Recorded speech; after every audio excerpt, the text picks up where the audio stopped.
RD sir, good morning.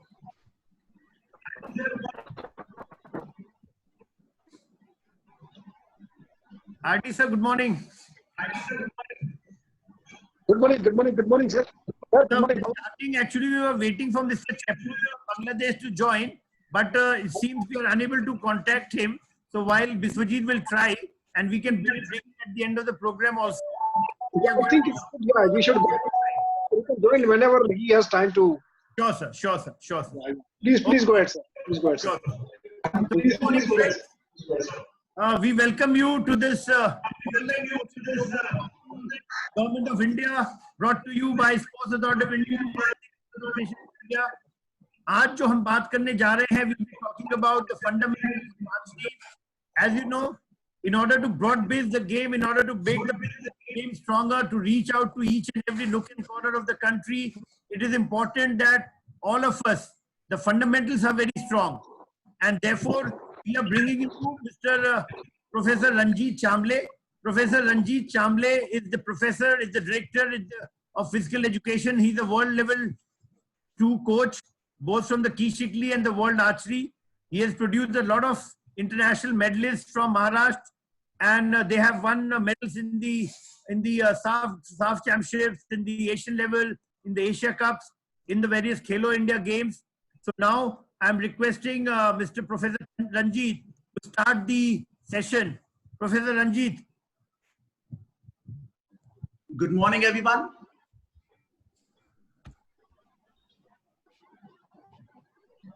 Sir? Ranjit, please go on. Okay, sir. One moment, sir.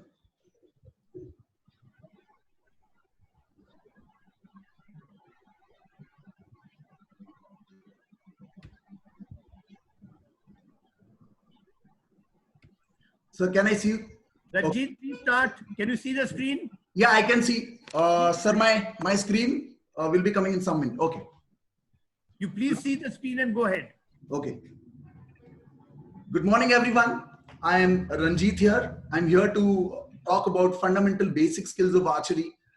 Basically, we have got this wonderful opportunity by the help of, great thoughts by Sports Authority of India. I'd like to thank DG and his team for this. I'd like to also mention here Indian Archery Association. Basically, President of Indian Archery Association, Sports Minister of India, both of them belong to archery fraternity. So it's a proud privilege to us that with their support, with our Secretary, Mr. Pramod Chandukar's support, we are extending this helping hand to all the budding coaches and budding archers. So friends, today we are going to know about fundamental archery skills. Fundamental archery skills are most important part in our archery career. So if our fundamentals, our grassroots level archery is very good, we're going to develop a wonderful archery, promotional archery skill level. So जैसे हमारे president of archery है Indian archery, उन्होंने कहा है, और हमारे जो archery secretary है उन्होंने कहा है कि हर गांव तक आर्चरी को लेके जाना है, हर स्कूल में आर्चरी होनी चाहिए, और इस बहुत अच्छे इनिशिएटिव का हम सब कोचेस को बहुत अच्छा बेनिफिट मिलेगा. So we are going to start our archery session. Welcome to Indian archery. So my first slide please. Yeah, please speak on the agenda. Okay. So basically,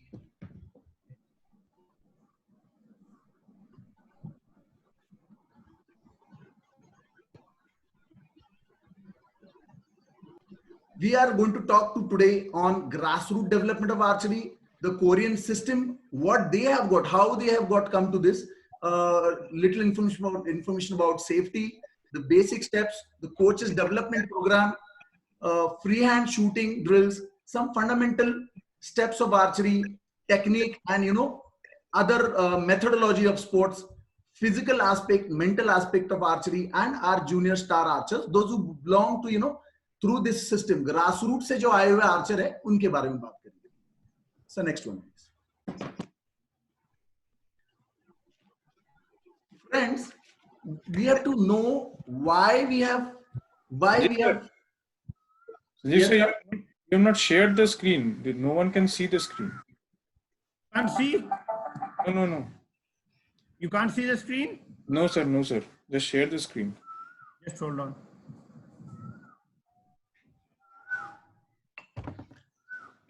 By this time, we will understand what exactly archery is.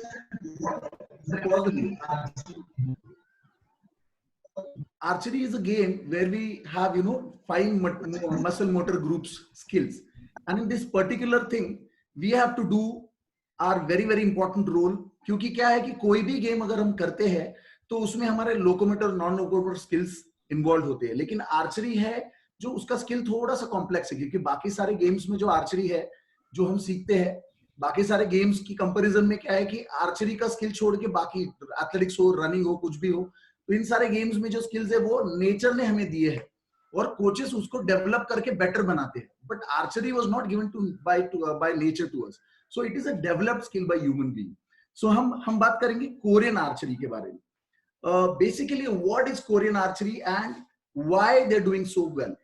Korean system is very good and that is why the technique developed. But इसके पीछे क्या reason होगा जो उन्होंने इतनी अच्छी system develop की? It is not because of their techniques, it is because of their fundamental skills.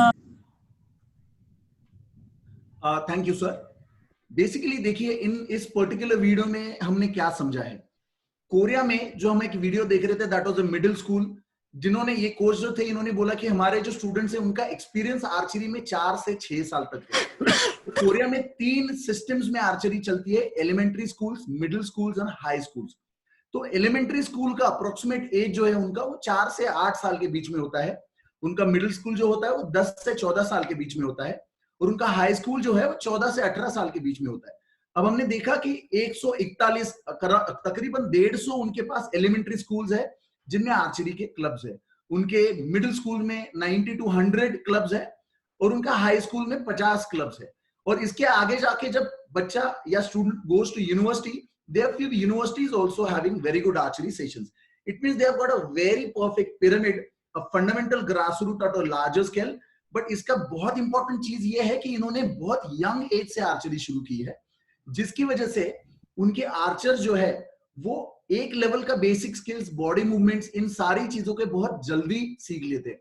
हमें ये देखना है कि ये ऐसा क्यों है, क्योंकि जितना जल्दी हम आर्चरी या कोई भी स्किल सीखते हैं, हमारा जो मोटर लर्निंग है, मोटर लर्निंग होने के, स्किल्स लर्न करने के जो आइडियल एजेस है, ब्रेन का डेवलपमेंट सबसे ज्यादा 5 साल तक होता है, मोटर स्किल सबसे ज्यादा 10 साल तक डेवलपमेंट होते हैं.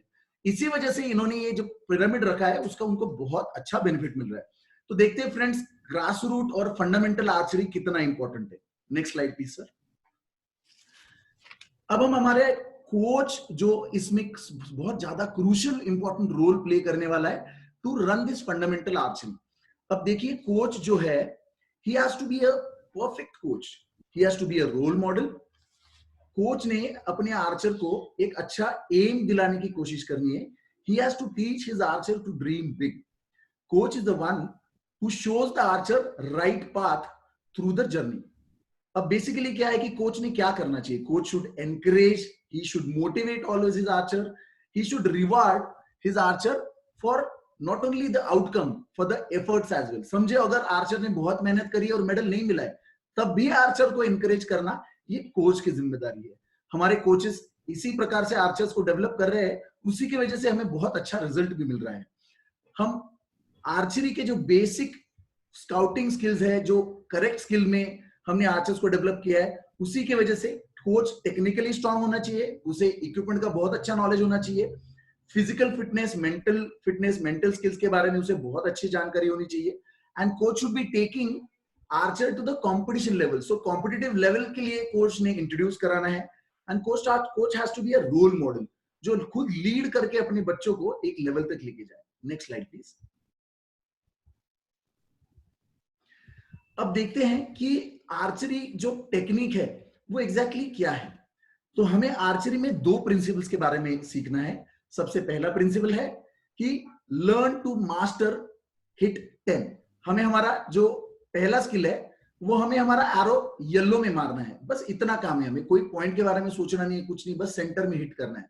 और दूसरा इंपॉर्टेंट प्रिंसिपल है कि हमें पहला जो हमने प्रिंसिपल फॉलो किया है उसको रिपीट करते रहना है. तो archery is about all about repeating same thing. हम यहाँ पे वर्ल्ड आर्चरी द्वारा प्रस्थापित किए हुए 3 लेवल क्या होते हैं ये जानेंगे. A coach level 1 who is educating proper shot execution, जो बेसिक से लेके प्रॉपर शॉट तक जो कोच आर्चर को लेके जाता है, through his young age muscle memory को डेवलप करके उसको स्किल्स को बहुत अच्छे से उसकी एक्वायर करने को हेल्प करता है. बिल्कुल नए आर्चर को नई लेवल से वो उसको शॉट तक लेके जाता है और उसको कुछ देर तक मतलब एक स्किल से आगे बढ़ाता है. इसके बाद आता है level 2 coach. A level 2 coach is going to be a coach who's going to assist the archer who's learn archery now and want to compete and want to go a little further, want to discover his skills, want to discover his competitive levels. So और इस दौरान coach ने क्या करना है कि Archer अगर नया है तो उसने बिल्कुल फाइबर बो पे या रबर पे आर्चरी सीखी है, तो सबसे पहले जो है उसको कोई भी हल्का लाइट लेवल का बो देना है जिसके फाउंडेशन बहुत ही कम हो, जिसकी वजह से जैसे कोरियन सिस्टम में बताया कि मसल्स पे जोर ना पड़े और स्किल बहुत अच्छी तरह से सीखे जाए. और इसके साथ कोच ने क्या करना है कि we have to tell the archer and direct that when in which equipment we should go in, like whether to continue in Indian round, bamboo का जो बो है उसमें हमने कुछ दिन के लिए कंटिन्यू करना है, whether he is fit to do recurve और whether he is fit to do compound. तो ये जो है वो ये हमारे आर्चर का नेक्स्ट लेवल का स्टेप होगा जिसमें वो इक्विपमेंट का डिसाइड करेगा कौन से टेक्निक में शूट करेगा, क्या सूट करता है एंड आगे कौन से लेवल पे अगर उसको कंपीट करना है या आगे बढ़ना है. इसके बाद आता है level 3 coach. Level 3 coach who is handling elite level archers. एक इंटरमीडिएट लेवल के बाद जब आर्चर को कॉम्पिटिटिव लेवल तक जाना है, नेशनल लेवल तक पार्टिसिपेट करना है, अपना स्टेट रिप्रेजेंट करना है, वेरियस कॉम्पिटिशंस में पार्ट लेना है, तो आगे बढ़ के उसे एलीट लेवल तक या उसका सपना है बड़ा, तो इस चीज के लिए level 3 coach will be able to help him. He will be assisting the archer. I am repeating, he will be assisting. He's going to be a facilitator of making all the things available for him, going to help him to learn mind skills, to learn muscle memory and getting his motor memory skills. उसका motor memory जो form करवा के उसको best shot जो है उसका जिंदगी का आर्चरी का जो बेस्ट शॉट है उससे अवगत करा के उसको एक माइंड सेट लेवल, जैसे कंपटीशन में हम जाते हैं तो किसी भी सर्कमस्टेंसेस में उसे खेलने के लिए वो तैयार करते हैं. समझिए क्लाइमेटिक कंडीशन चेंज होता है, हम अपना गांव छोड़ के शहर छोड़ के किसी और गांव में जाते हैं, हम अपना देश छोड़ के किसी और कंपटीशन के लिए इंटरनेशनल टूर्नामेंट को जाते हैं, तो उस जगह पे जाके कैसे खुद को हैंडल करके सिचुएशंस में कैसे आर्चरी करनी है, ये लेवल 3 कोच सिखाता है. Next slide please. यहाँ पे हम देख रहे हैं कि आर्चर की जो ग्रोथ है, आर्चर का जो पाथ है, it is like this. But ये ऐसा है कि लेवल 1 कोच का एक सर्टेन लेवल तक he will develop, he will encourage, and then coach also can develop himself to level 2 and level 3. and basically देखिए level 1 coach के बाद level 2 coach, level 3 coach and last में archer and coach, ये दोनों मिलके एक अच्छा सिस्टम डेवलप करते हैं and have a beautiful contribution in archers or athletes life. next slide please. friends, हम अभी आर्चरी की इक्विपमेंट जो है, हमारे जो आर्चरी के इक्विपमेंट है, इनको इंट्रोड्यूस कर रहे हैं. हम सबसे पहले में जो देख रहे हैं वो इंडियन राउंड बो है, दैट इज बैम्बू बो. अभी इंडियन राउंड बो है, ये जो सबसे फाउंडेशन लेवल पे, बेसिक लेवल पे होता है, इस पे सीखना चाहिए. हमारे पास और भी एक बेसिक लेवल का बो है जो फाइबर बो करके कहा जाता है, जिसका पाउंडेज बहुत कम होता है. बहुत कम पाउंडेज की वजह से मसल्स पे कोई जोर नहीं आता, लेकिन आर्चर अपना पुलिंग करना, बाकी सारी एक्शन बहुत इजीली कर लेता है. We can see cure with arrows. इसके बाद हम रिकर्व बो देख रहे हैं, कंपाउंड बो, arrows and some of the safety gears and accessories and also the target. next please. friends, हमारा जो टारगेट फेस होता है वो टारगेट फेस और उसकी स्कोरिंग सिस्टम. अब इसके बाद हम बात करेंगे कि ड्रॉ लेंथ जो होता है आर्चर का, जब नया बच्चा आता है तो अप्रोक्सीमेटली 15, 16, 17, 18 इंच का उसका ड्रॉ लेंथ होता है. ड्रॉ लेंथ को हम किसे कहते हैं? ड्रॉ लेंथ जो हम बो को ग्रिप में पकड़ के एंकर तक लेके जाते हैं, जो खींचने का एरो का लेंथ है, that is called draw length. तो आर्चर का ड्रॉ लेंथ जानना बहुत जरूरी है. तो ड्रॉ लेंथ जानना जरूरी है, उसका डोमिनेंट आई जानना जरूरी है, वेदर आर्चर इज राइटी और लेफ्टी. इन बेसिक चीजों पे ध्यान देना बहुत जरूरी है. ये स्काउटिंग में हमें ये समझ लेना चाहिए. जो पूर्णिमा मैम ने हमें स्काउटिंग के बारे में बताया था, अगर हम उन चीजों पे गौर करेंगे तो हमको बखूबी ये चीजें समझ जाएंगी. बेसिकली 18 इंच के ड्रॉ के लिए 48 इंच के और 1-2 इंच ऊपर नीचे बो का लेंथ होना चाहिए. उसकी इसी तरह से ग्रेजुअली ये आगे जाता है. Next slide please. Friends, safety is going to be the most important thing. Believe me, हमें अगर कुछ सिखाना चाहिए आर्चरी में सबसे पहले किसी को, तो that is safety. Safety is very important and you know it's the most important factor. तो इसे safety आर्चर के लिए, सराउंडिंग के लिए and for all the environment it is very good. तो बेसिकली हम एक रेंज का लेआउट देख रहे हैं जिसे पीछे सेफ्टी का वॉल या सेफ्टी सपोर्टिंग थिंग है, दोनों साइड से कोई अंदर बीच में शूटिंग के दौरान आ जा नहीं सकना चाहिए, इसके वजह से कुछ है. And there are limited line, shooting line है, वेटिंग लाइन है, ये अलग अलग लाइन है जिसकी वजह से वी विल हैव रिस्ट्रिक्शंस कि आर्चर जब शूट कर रहा है वो लाइन अलग है, जब कोई वेट कर रहा है वो लाइन, आर्चर वेट कर रहा है वो लाइन अलग है, एंड बाकी जब सब पब्लिक जो है उसका एरिया अलग है. अब देखिए आर्चरी में क्या है कि हमें आरो जो है वो सेफ डायरेक्शन में ही हमेशा खींचना है और सेफ डायरेक्शन के साथ उसको बहुत हाई में नहीं लेके जाना है. ये बहुत इंपॉर्टेंट कुछ सेफ्टी की जानकारी है जिसे हमने सबने फॉलो करना है. Next slide please.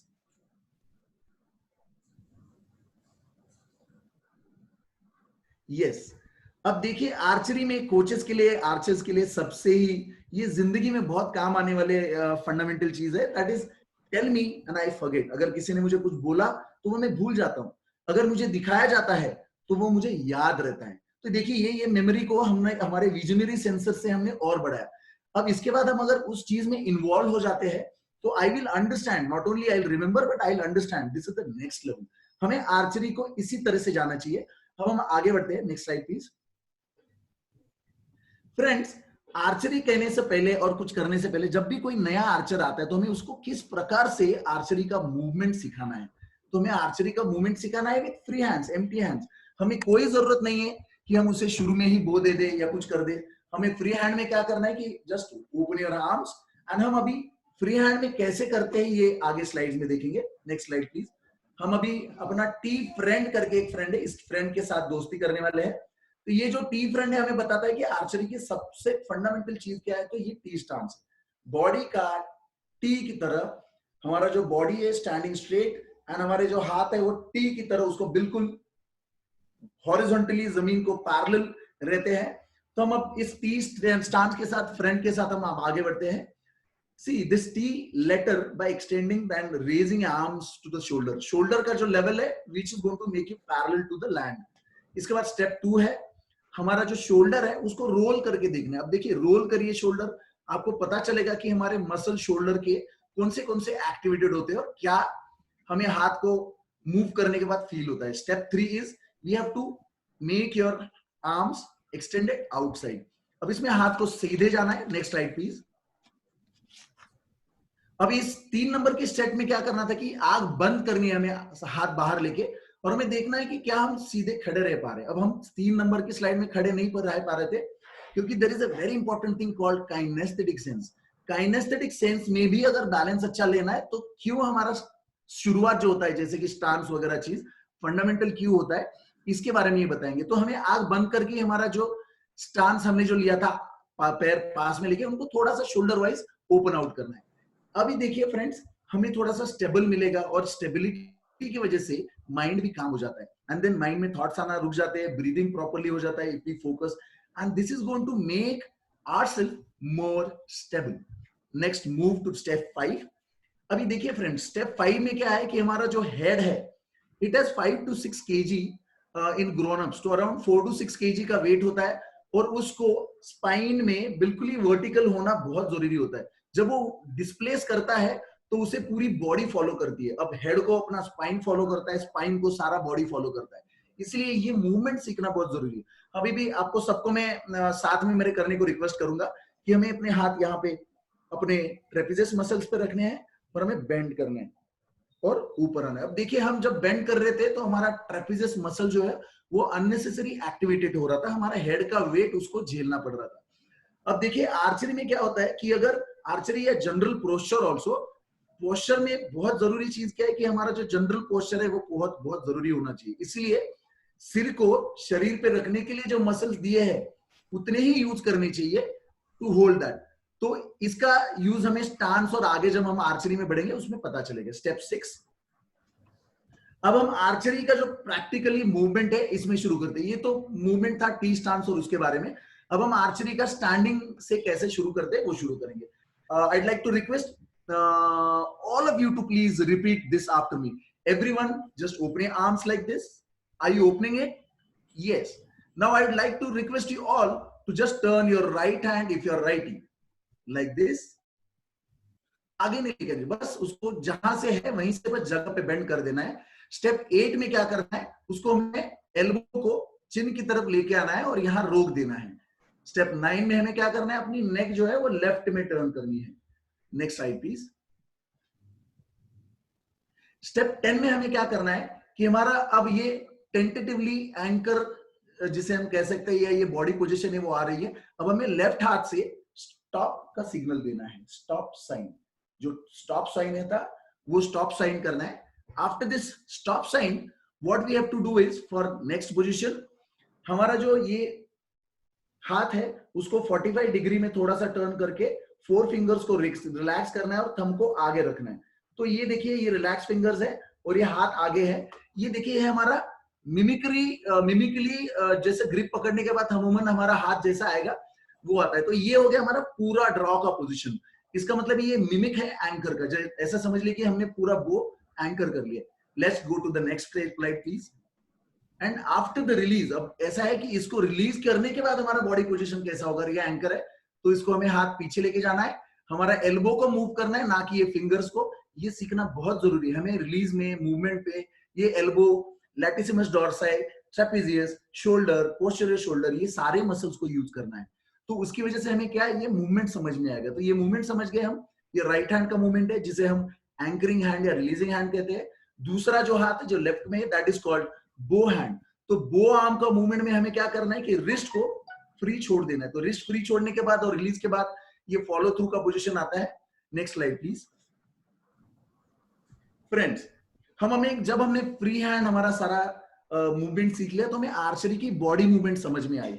अब इसी आर्चरी की बॉडी मूवमेंट्स को आर्चरी के 10 स्टेप्स में बेसिक बिल्कुल फंडामेंटली, इसमें शायद वेरिएशन अलग अलग जगह पे हो सकता है लेकिन ये वर्ल्ड वाइड यूज किया जाने वाला बहुत सिंपल तरीके से आर्चरी के 10 स्टेप्स है. जिसमें कि पहली स्टेप है, next slide please, the stance. Stance is one of the most important thing. जैसे कि हमने टी स्टांस जो देखा था, अभी टी स्टांस सीखा था. दुनिया की कोई भी गेम में देखिए उसका शुरू जो करने का टेक्निक है that always starts with stance. तो स्टांस अगर बराबर है तो 80% जो हमारा परफॉर्मेंस है that is naturally going to flourish. तो हमारे स्टांस में बेसिकली 2 मोटा मोटी टाइप्स होते हैं. जनरली हम खड़े रहते हैं तो पैरेलली हमारे शोल्डर जो है उतने ही लेवल का लेग्स में डिस्टेंस रख के हम आराम से रुक सकते हैं जिससे हमारा बॉडी राइट लेफ्ट आगे पीछे कहीं मूव ना हो. इसे हम कहते हैं कि ये 2 टाइप के स्टांस होते हैं, open stance and close stance. Basically बहुत ही सिंपल तरीके के स्टांस है. इसमें क्या करना है कि हमारे जो पैर है इनका सबसे बड़ा रोल होता है, कोर और पैर का, हमारे स्टांस में. क्योंकि पैरों पे ही आर्चर का पूरा पावर और पोस्चर डिपेंड होता है. क्योंकि अगर पैरों से वो मूव हो गया, अगर स्टेबल स्टांस, पावरफुल स्टांस नहीं मिल रहा है, अगर फर्म उसको पैरों को ग्रिप नहीं मिल रही है तो he can move and we can lose on our perfection. हमारा अगर बॉडी मूव करता है, बॉडी नहीं मूव करने के लिए बिल्कुल स्टेबिलिटी के लिए ये स्टांस का होना जरूरी है. थोड़ा बहुत अगर हाइट ज्यादा है तो वाइड शोल्डर से भी हल्का सा वाइड हम कर सकते हैं. बेसिकली देखिए हमारे जो पाम्स है पैर के, उनका डिग्री जो है वो 10 से 15 डिग्री हल्का सा ओपन होना चाहिए ताकि वो आगे पीछे बॉडी डैंगल नहीं हो. Weight on the toe should be generally 60% के आसपास, क्योंकि बॉडी का वेट आगे होना चाहिए. इसके कई साइंटिफिक रीजन, इनमें से एक रीजन ऐसा है कि हम हमारा हाथ में, लेफ्ट हाथ में बो उठाएंगे जिसका खुद का भी एक वेट होगा and we are going to activate all the body movements in further direction. तो उसके मूवमेंट्स में हमारा बॉडी वेट कहीं काउंटर नहीं हो, उसकी वजह से 60% वेट जो है वो फ्रंट में होगा. And also in the left leg, the lead leg, जो लेग लाइन, जो शूटिंग लाइन है उसके क्रॉस किया है उसमें. देखिए स्टांस में एक बहुत जरूरी चीज मैं आपको बताना चाहता हूं कि दुनिया में, बिलीव मी, दुनिया में ऐसी कोई स्टार्टिंग लाइन नहीं है जिसे शुरू होने से पहले हमें स्टार्ट करने का अलाउ होता है. हमारे सिर्फ आर्चरी में स्टार्टिंग लाइन जो है हमारी शूटिंग लाइन, उसके आगे हम एक पैर रख के शूटिंग कर सकते हैं. तो ये जो फन वाली बात है, इसकी वजह से हमारे दिमाग में रहेगा कि स्टांस और उसके बारे में कुछ चीजें. लेफ्ट लेग और राइट लेग में 60 और 40% में हमने रखना है. पूरा बॉडी टी स्टांस में रहेगा। इसमें हमें गौर करना है हमारे पोस्चर की तरफ। हमारा चिन अपराइट होगा, शोल्डर्स डाउन होंगे, जो हमारा टमी है, जो एब्डोमेन है, वो थोड़ा सा टक्टिंग होगा। यहाँ पे हमारे जो बटन्स होते हैं वहां पे हमें एक स्टर्नम बोन है, उस स्टर्नम बोन को थोड़ा सा नीचे रखना है। Next slide please. हम अब एक आगे बढ़ते हैं अगली स्किल की तरफ। फ्रेंड्स, सबसे जरूरी कांटेक्ट जो है, फर्स्ट बो का पहला कांटेक्ट जो है वो ग्रिप में होता है। हम पहला कनेक्शन जो बो का है बो के साथ, वो ग्रिप में है। इसी से बो के आगे जो भी मूवमेंट्स है, कंट्रोल है, वो सब होने वाले हैं। तो ग्रिप का सही होना बहुत ही जरूरी है। अब देखते हैं हम ग्रिप के बारे में। तो ग्रिप को बेसिकली क्या है, अब हम हैंडल के कुछ पिक्चर्स देख रहे हैं। तो ये हैंडल के जो पिक्चर्स है, इसमें देखिए हैंडल के इसमें एक ब्लू डॉट बना है। वो जो ब्लू डॉट है वो that is a pressure line, कहां पे हमने प्रेशर डालना है। और हाथ का कौन से पार्ट से प्रेशर डालना है, हमारा जो थंब है उसके नीचे को जो पैडिंग है स्पंजिंग जैसा, that is the part we have to use, जो लाइफ लाइन के अंदर है। और लाइफ लाइन के बाहर का जो पार्ट है वो रेड है, उसको बिल्कुल कहीं टच नहीं करना है, बो पे रिलैक्स रखना है। इसके बाद हमने सीखना है कि 45 डिग्रीज को हमारे नकल्स को हमने रखना है। ये जो 45 डिग्रीज है, ये जो हाथ है हमने स्टॉप साइन में 45 डिग्री रखा था, तो ये नकल्स को थोड़ा सा कर्ल 45 डिग्री रखना है, ताकि हमारा जो प्रेशर है वो करेक्ट आ सके। हमारा जो अल्ना एंड रेडियस बोन है उसका प्रेशर हमारे ग्रिप में करेक्ट आ सके, और हमारा एल्बो पोजिशनिंग भी परफेक्ट आ सके। इसकी वजह से हमारा एल्बो पोजीशन क्लियर आता है और हमारा लाइनिंग परफेक्ट आ जाता है। हमें हमारी जो फिंगर्स है ग्रिप में, जो फिंगर्स है, बाकी फिंगर्स, ये 3 फिंगर्स, इनको बिल्कुल रिलैक्स रखना है, कोई मूवमेंट नहीं करनी है। और इंडेक्स फिंगर को हमको आगे की तरफ, थोड़ा सा आगे की तरफ रिलैक्स पॉइंटिंग रखना है। और thumb will be pointing also in the forward direction toward the target. अब देखिए पिवट पॉइंट होता है हर बो का। बो में ग्रिप जो है वो सारे दुनिया के सारे बोज के लिए ग्रिप तो सेम ही होगी, क्योंकि ये फंडामेंटल्स के लिए, ना कि कंपाउंड बो के लिए कुछ अलग है, रिकर्व के अलग है, इंडियन के लिए अलग है। तो ग्रिप का इंपॉर्टेंस बहुत ज्यादा जरूरी है। अब ये ग्रिप करते हुए हमको ये ध्यान में रखना है कि ये ग्रिप बिल्कुल ज्यादा अंदर नहीं चली गई, ज्यादा बाहर नहीं चली गई, क्योंकि ये जैसे ज्यादा अंदर बाहर जाएगी तो we will not get the power, right power to execute. Biomechanically, scientifically अगर हमें परफेक्ट पावर को जनरेट करना है तो हमें ये साइंटिफिक एंगल्स को समझना बहुत बहुत जरूरी। तो archery basically is a game of angles, it is a game of sciences. हमें प्रेशर लाइन को कंटिन्यू रखना है, थंब और इंडेक्स फिंगर को आगे बढ़ाते रखना है, और प्रेशर जो है बो का वो टारगेट की तरफ पुश करके रखना है। Next slide please. we are in the third step, that is called set hooking. Hooking जो है ये सेकंड कांटेक्ट है बो पे, जिसमें हमको ये 3 फिंगर्स देख रहे हैं आप, इन 3 फिंगर्स को यूज करना है, थंब को नहीं यूज करना है, पिंकी फिंगर को नहीं यूज करना है। अब पिंकी फिंगर को नहीं यूज करना है, लेकिन क्या करना है, उसको सीधा भी नहीं रह सकते, इसलिए उसको क्या करना है, जस्ट रिलैक्स टर्न करना है, क्योंकि इसका कोरिलेशन जो है वो बाकी उंगलियों से भी है। और थर्ड फिंगर में पावर आने के लिए बेंड करना बहुत जरूरी है थोड़ा सा। तो स्ट्रिंग को हमें क्या करना है, इन 3 उंगलियों को रोल करना है। और हमारे जो ये जो उंगलियों में जो दिख रहे ये जो हमारे जॉइंट्स है, तो जॉइंट पे ये स्ट्रिंग हो सके तो ना होनी चाहिए, क्योंकि अगर वो जॉइंट पे रहेगी तो that can pain in next future. तो उसे थोड़ा बहुत अंदर बाहर होना चाहिए। उंगलियों पे प्रेशर जो है वो रफली इंडेक्स फिंगर पे 30%, मिडिल फिंगर पे 50%, एंड थर्ड फिंगर जो होगा रिंग फिंगर उस पे 20% होना चाहिए। और हमेशा जब हम हुक कर रहे हैं तो हमें विजुअली चेक करना है, ये हमें रिमाइंड करते रहेगा कि क्या हम हमारा हुक करेक्ट कर रहे हैं। इसमें क्या करना है, हमारा हुक जब कर रहे हैं तो हमारा जो ये पाम का जो बैक साइड है वो फ्लैट होना चाहिए, रिलैक्स होना चाहिए, और पूरा पावर हुक का जो है वो एल्बो और पीछे शोल्डर से निकलना चाहिए। एंड और एक बहुत जरूरी चीज हम बताना चाहते हैं कि हमारा जो रिस्ट है उसको थोड़ा सा हल्का सा अंदर कर्ल करना चाहिए, to get scientific benefit, to get better ease movement, to release and ease movement, to get हमारा एरो लाइन का angle. Next slide please.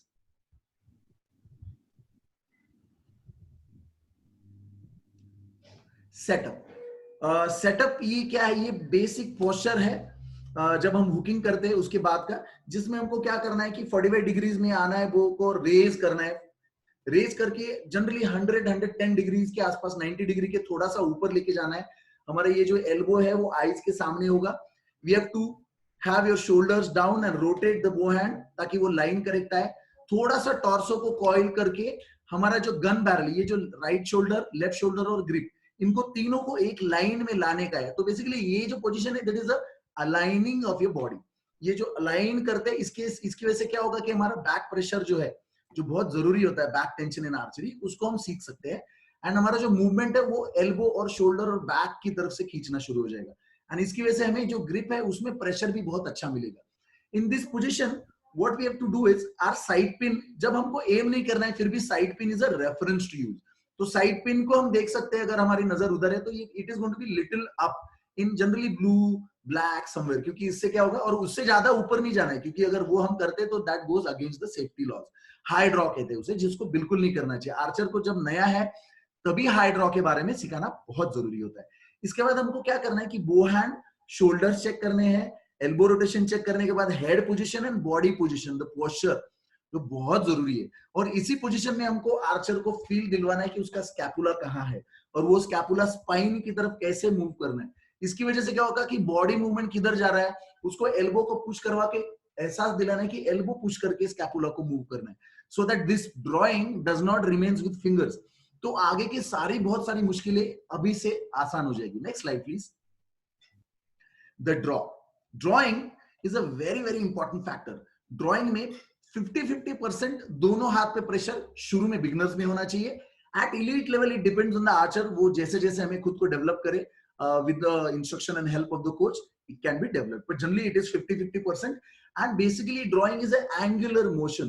Drawing is not straight, it is a linear motion converted later into angular motion. When an anchor string comes in a linear motion, but our elbows are going to move in an angle, and it is going to make an angle, it is going to move inside, inward, जब picture में हम देख रहे हैं inward and little down tour lower trapezius, जो हमें सबसे powerful draw देगा, जिसमें हमें बहुत अच्छी पावर मिलेगी. Draw is a continuous movement. Draw का स्पीड चेक करना बहुत जरूरी, जो कि बहुत जोर से नहीं होना चाहिए, बहुत एकदम काम परफेक्ट स्पीड में होना चाहिए.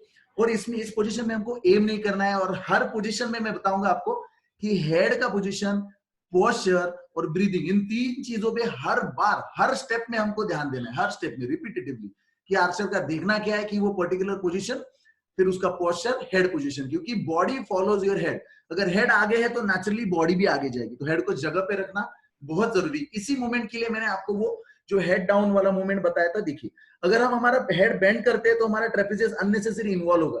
तो क्या हम हमारा आर्चरी के लिए बाकी मसल यूज करना चाहते हैं हेड को उठाने के लिए? इसकी वजह से हमारा पोजीशन भी कमजोर होगा. और हमारा अगर पोजीशन कमजोर हो गया, एंगल परफेक्ट नहीं पाया, तो क्रिपिंग होगा या फिर फॉरवर्ड शूटिंग होगा. ये नहीं होने के लिए ये सारी चीजें बहुत जरूरी है. ड्रॉ को कंटिन्यूअस आगे जाने के बाद हम एंकर में पहुंचते हैं. Next step please. Yes, anchor जो सबसे बहुत ही परफेक्ट होना चाहिए. एंकर में हमें क्या करना है कि हमारा टर्न्ड है, जॉ जो बोन है उसके नीचे हमारा इंडेक्स फिंगर और थंब का ऊपर का पार्ट फिट होता है, जिसमें बिल्कुल ही गैप होनी नहीं चाहिए, जो नेक के साथ फीलिंग में होना चाहिए. और स्ट्रिंग जो है वो 3 रेफरेंस पॉइंट्स पे टच होगी. एक होगा नोज, दूसरा होगा लिप्स, तीसरा होगा chin. Generally few people also use nose का मार्क होता है या फिर kisser button to have a additional reference point in order to accuracy. बिल्कुल ही बिगिनर आर्चर में ये यूज नहीं करना चाहिए, बट कुछ दिनों के बाद फॉर एक्यूरेसी और फॉर अंडरस्टैंडिंग हम ये बिल्कुल यूज कर सकते हैं. इस ड्रॉइंग में दोनों शोल्डर में, जैसे मैंने बोला था कि मेंटेन प्रेशर होगा, दोनों शोल्डर्स डाउन हो गए, और हुक का जो पोजीशन है वो बिल्कुल मेंटेन रखना है. और हमारी पिंकी फिंगर एंड थंब, इनको दोनों को टक इन रखना है, जिसकी वजह से हमारा ड्रॉ में जो है वो और डीप और ताकत मिलेगा. अब इन दिस पर्टिकुलर पोजीशन हम 80% जो हमारा पावर है जो हम ड्रॉ में लेके आए थे, जो हाथ से हमारे बैक मसल्स की तरफ, स्कैपुला एंड लोअर ट्रेपेजियस की तरफ ट्रांसफर कर रहे, लोड को हम ट्रांसफर कर रहे टुवर्ड्स द बैक. और ये 80% से लेके एंकर ही में जब हम एक्सपांड करते हैं, जो ड्रॉ को कंटिन्यूअस पुश करते हैं, इसमें वो 80, 90, 95 की तरफ जाता है. हमें 2-3 चीजें इसमें ध्यान रखनी कि बिल्कुल क्रिपिंग नहीं होना चाहिए और बॉडी स्वे आगे पीछे नहीं होना चाहिए. एंकर में जनरली आर्चरी में ही कम से कम मूवमेंट हो. जब पोजीशन में आ गए तो मूवमेंट होनी ही नहीं चाहिए. नॉट इवन हमारे आई बॉल्स और बाकी भी मूवमेंट नहीं होनी चाहिए. इनस्टेबल और मोबिलिटी की वजह से क्या होगा, बॉडी तो हिलेगी ही, लेकिन ब्रेन में भी ब्रेन वेव्स होंगे and we will have thought process में change. Next please. Friends, aiming. Archery is an aiming sport and eyes close रखे हमें क्या करना है, eyes open रखे हमें क्या करना है, eyes open रखे हमें क्या करना है कि हमारा फोकस जो है वो टारगेट फेस पे रखना है. जो हम शुरू से कर रहे हैं। तो एमिंग ये अलग स्टेप नहीं है 8, 9, 10 में। हम जनरली क्या कर रहे हैं, हमारा आई का फोकस तो टारगेट के पहले स्टांस जब हमने नेक को रेज किया है सेटअप के लिए, तभी से हम टारगेट पे फोकस बनाए रखे हैं। बस एमिंग में हमें करना क्या है कि हमारी आंख और हमारा टारगेट के बीच में हमारा जो साइड का पिन है, जो उसका सेंटर है, उसको रेफरेंस पॉइंट करके सेंटर में लेके आना है। तो इसको सेंटर में लाना और अलाइन करने को एम कहते हैं। हमारा जो भी लक्ष्य है उसकी तरफ हमारा आंख और हमारा एमिंग को परफेक्ट बनाने के लिए हमको क्या करना है, कम से कम बॉडी मूवमेंट करनी है, हेड एंगल को संभालना है। हेड एंगल में बिल्कुल डैंगलिंग आगे पीछे कहीं नहीं होनी चाहिए। फोकस और फील मेंटेन करके ब्रीदिंग हल्का सा होल्ड किया है। इसके पहले ही हमने थोड़ा बहुत ब्रीदिंग कर लिया है। जनरली स्टार्टिंग में ही हमने क्या किया, एक ब्रीथ लिया है, फिर छोड़ा है, फिर हाफ ब्रीथ लेके थोड़ा सा होल्ड करके कुछ मूवमेंट्स किए। इसमें क्या करना है, थोड़ी सी गलती ऐसी होती है कि लोग जो है वो एम को अपने एक जगह टिकाने की कोशिश करते हैं। जनरली बहुत लोग बोलते हैं कि टिका के रखो, बट ये टिकाना प्रैक्टिकली बहुत मुश्किल है, और ये जैसे जैसे डिले होते जाएगा वो और मुश्किल जाएगा। तो इसको हमें क्या करना है, कम से कम टाइम में हमारा शॉट निकालने का आर्चर को सिखाना है। 2 सेकंड, 3 सेकंड, 4 सेकंड, जितना हम जल्दी क्लियर करें दैट इज बेटर। तो एमिंग को हमें क्या करना है, बिल्कुल हल्के से लेना है। इसमें क्या करना है, 2 टाइप होते हैं, एक सॉफ्ट आई और हार्ड आई जो होता है, जिसके बारे में एडवांस लेवल पे लोग सिखाएंगे। हमें क्या करना है, बस एक टेंटेटिव एम करना है। बहुत ज्यादा शुरू में नए आर्चर्स को एकदम एक्यूरेट एमिंग का बिल्कुल जरूरत नहीं है, अप्रोक्सीमेट एमिंग, और हमारा सारा फोकस जो हमारी फीलिंग और शॉट पे होना चाहिए, शॉट प्रोसेस पे होना चाहिए। Next slide please. होल्डिंग। अब मैंने काफी सारी चीजें एमिंग के बारे में बोली, तो एमिंग और holding is basically and expanding, ये सारी एक साथ ही इंटरवोन इंटरलिंक्ड चीजें हैं। इसमें परफेक्ट अलाइनमेंट होती है, और ये basically holding is not only physical, it is a mental aspect as well. Mental aspect में क्या करना है कि इसके बाद तुरंत कुछ पलों में हमारा आरो हम शूट करने वाले हैं, तो हमें हमारी जो इंटेंसिटी है, जो हमारी मूवमेंट्स है, हमारे थॉट्स है, या जो भी इंटेंसिटी है, उसको रिलैक्स करना है, काम डाउन होना है, और बिल्कुल हमारा एम बनाए रखना है। हमारा जो बैरल ऑफ गन है, जो मैंने बोला था आपको कि अपना शोल्डर, दोनों शोल्डर और बो हैंड का जो तीनों लाइनअप है, उनको तीनों लाइनअप रखने के और प्रेशर ग्रिप पे पॉइंट पे बना के पार्शियल एक्सेलरेशन तो चलता रहेगा, natural breathing will be going on, and expansion की पोजीशन में जाना है, ताकि मूवमेंट जो है बैक का बॉडी में फिक्स बना रहेगा एंड इनर मूवमेंट होगा। होल्डिंग और एंकर में हमें बिल्कुल एक चीज ध्यान रखनी कि ये जो फिंगर्स है, एंकरिंग फिंगर, इनको मूव करना नहीं है। हमारा ग्रिप और कहीं से भी मूव करना नहीं है। हमें जो है ये मूवमेंट हमारे एंगल को इनर एक्सपांशन से नेचुरली एफर्टलेस तरीके से करना है। एफर्ट लेके हम करेंगे तो उसका नतीजा कुछ और होगा। Next slide please. Release. Friends, बो हैंड जो है, बो हैंड और रिलीजिंग हैंड, इन दो चीजों में रिलीज बना होता है। रिलीजिंग हैंड एंकर के नीचे है बिल्कुल। अब इसे क्या करना है कि नेक को चिपका के, बिल्कुल सटा के, जो बोलते हैं आर्चर्स, मैंने कई बार सुना है कि चिपका के बिल्कुल उसको पीछे की तरफ एल्बो लेके जाएगा, लेकिन उंगलियों को ओपन नहीं करना है। ओपन हम करेंगे तो यहाँ पे ये एक्सप्लोड होगा, और वैसे ही टारगेट पे भी हमें हमारे एरोज ऐसे एक्सप्लोडेड दिखेंगे। तो ये क्या करना है, हमें ये तीनों फिंगर्स को बिल्कुल ऐसे ही रखना है। इसीलिए हमने जो एंगल बोला था हुकिंग में, वो एंगल हमें अभी इधर काम में आएगा, क्योंकि ये एंगल की वजह से हमारा एंगल का एरो लाइन भी मैच होगा एंड इजीली एरो को निकलने को आसानी से जाएगा। तब इसमें बैलेंस बहुत जरूरी है, मेंटल बैलेंस। विजुअल चेक जो है उसको काम रख के, और फिजिकली हम उसको बिल्कुल टारगेट पे फोकस रह के इनको करना है। And while after release our bow jumps, release की फिंगर जो है वो बिल्कुल रिलैक्स होनी चाहिए, दोनों हाथों की फिंगर्स रिलैक्स होनी चाहिए। अभी मैंने ये सारा जो है वो आपको राइट हाथ को बताया, राइट हैंड को, जिसमें एक चीज क्या है कि रिलीज का जो ये लेंथ है, लेंथ ऑफ द रिलीज है, वो एक बिल्कुल लिमिटेड होना चाहिए, बिल्कुल ऐसा खुला होना नहीं होना चाहिए। रिलीज में ये हमारा एल्बो का एंगल है, ये ओपन ही नहीं होना चाहिए, जैसा है वैसा है, क्योंकि इट इज वन पार्ट, पूरा जो है ये वन पार्ट है, राइट फ्रॉम लैटिसियस मसल। तो जब हम रिलीज करते हैं इसको जस्ट रिलैक्स, एक मूवमेंट में एक दिशा में लेके जाना है। हम नेक्स्ट जाते हैं। इस रिलीज में ही हम एक्सपांशन करते रहे, मूवमेंट कंटिन्यू हो रही है। Next slide please. Follow through. अब देखिए, रिलीज और follow through is just completing the shot. तो इसमें क्या होता है कि हमारा रिस्ट, जो दोनों हाथ के रिस्ट है वो रिलैक्स रहेंगे, बो हैंड का रिस्ट है वो ड्रॉप डाउन होगा, बो जंप करेगा, और बो ऐसे इस आगे के स्टेबलाइजर की वेट की वजह से बेंड डाउन करेगा। And what we have to do is, इस दौरान हमें हमारा ट्राइसेप को और शोल्डर को मेंटेन करके रखना है, और हमारा हाथ को जो है वो बिल्कुल बिल्कुल एक जगह पे रखना और बस रिस्ट को मूव होने देना, ना कि पूरा हाथ नीचे करना है। ये बहुत जरूरी है। इन दिस फॉलो थ्रू हमारी आंखें जो है वो कंटिन्यूसली टारगेट को एरो लगने तक फॉलो करनी है। Follow through is mental and physical aspect as well. Elbow जो है हमारा वो पीछे की तरफ मूव होगा अप्रोक्सीमेटली 40, 30, 40, 45 डिग्री तक, और इसके बाद स्लो एक्सेलरेशन करना है। और इसी में फॉलो थ्रू में towards the end we have to have a feedback कि मैंने ये जो मेरा शॉट था, जो मेरा बेस्ट शॉट था, वो करेक्ट किया है कि नहीं। तो उस मोमेंट को याद करते हुए हमें आगे बढ़ना है। Thank you very much friends, ये थे हमारे 10 स्टेप्स। Next slide please. अब हम एक छोटा सा वीडियो देखेंगे जिसमें हमने देखना है हमारी world champion youth world championship में जो कोमलिका बारी थी, उसका फंडामेंटल स्किल्स जो उसको सिखाए गए, उसकी वजह से उसका जो शूटिंग बना है, एक अच्छा शूटिंग, उसका एक डेमोन्स्ट्रेशन हम देखेंगे।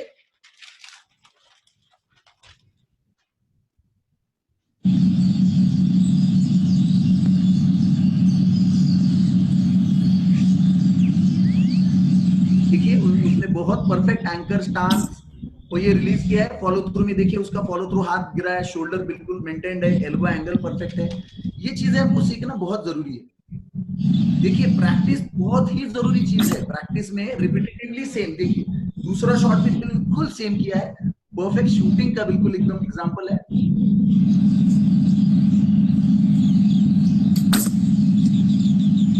देखिए आर्चरी में जो है कि टैलेंटेड होना बहुत जरूरी है, लेकिन टैलेंट इज नॉट इनफ। इसको क्या करना है कि टैलेंटेड जो आर्चर होता है उसको वर्क हार्ड करना पड़ेगा। अपने टैलेंट को सक्सेस के लेके जाने के लिए वर्क हार्ड करना बहुत जरूरी है। Next slide please. फ्रेंड्स हम अब बात करेंगे क्लास। जनरली जब हमारे पास नया आर्चर आता है, जब थोड़ा बहुत इस क्लास के बारे में थोड़ी सी इंफॉर्मेशन पूर्णिमा मैम भी आपको दी थी, जनरल असेंबली होगा। और ये देखिए ये बहुत जरूरी चीज हम बताना चाहते हैं जो हमने शुरू से शुरू किया था। हमारा जो टॉपिक था that is A B C D of archery. तो एबीसीडी मतलब क्या है कि एनीबॉडी कैन डू आर्चरी। दुनिया का कोई भी इंसान आर्चरी कर सकता है। कई एग्जांपल्स है कि पैरा में भी कुछ आर्चर्स होते हैं, पैरा आर्चर भी आर्चरी कर सकता है। तो एनीबॉडी कैन आर्चरी। हमें क्या करना है कि मास लेवल पे आर्चरी बढ़ाने के लिए हमें ये करना बहुत जरूरी है। तो कोई भी आर्चरी का हम सेशन शुरू करते हैं तो वो कैसे करते हैं, आर्चर जब आता है तो उसको कैसे इंफॉर्मेशन देते हैं, कैसा क्लास करते हैं, इसके बारे में हम थोड़ा सा जानेंगे। एक असेंबली करनी है, सबको सामने लाना है, उनको बेसिक इन्फॉर्मेशन देनी है, और वेलकम जो नया आर्चर आया है या फिर कुछ दिनों पहले कुछ आर्चर आए हुए उनको वेलकम करना है। We have to start this particular process with warm up. Warming up करना है, बहुत अच्छा सा वार्म अप करना है।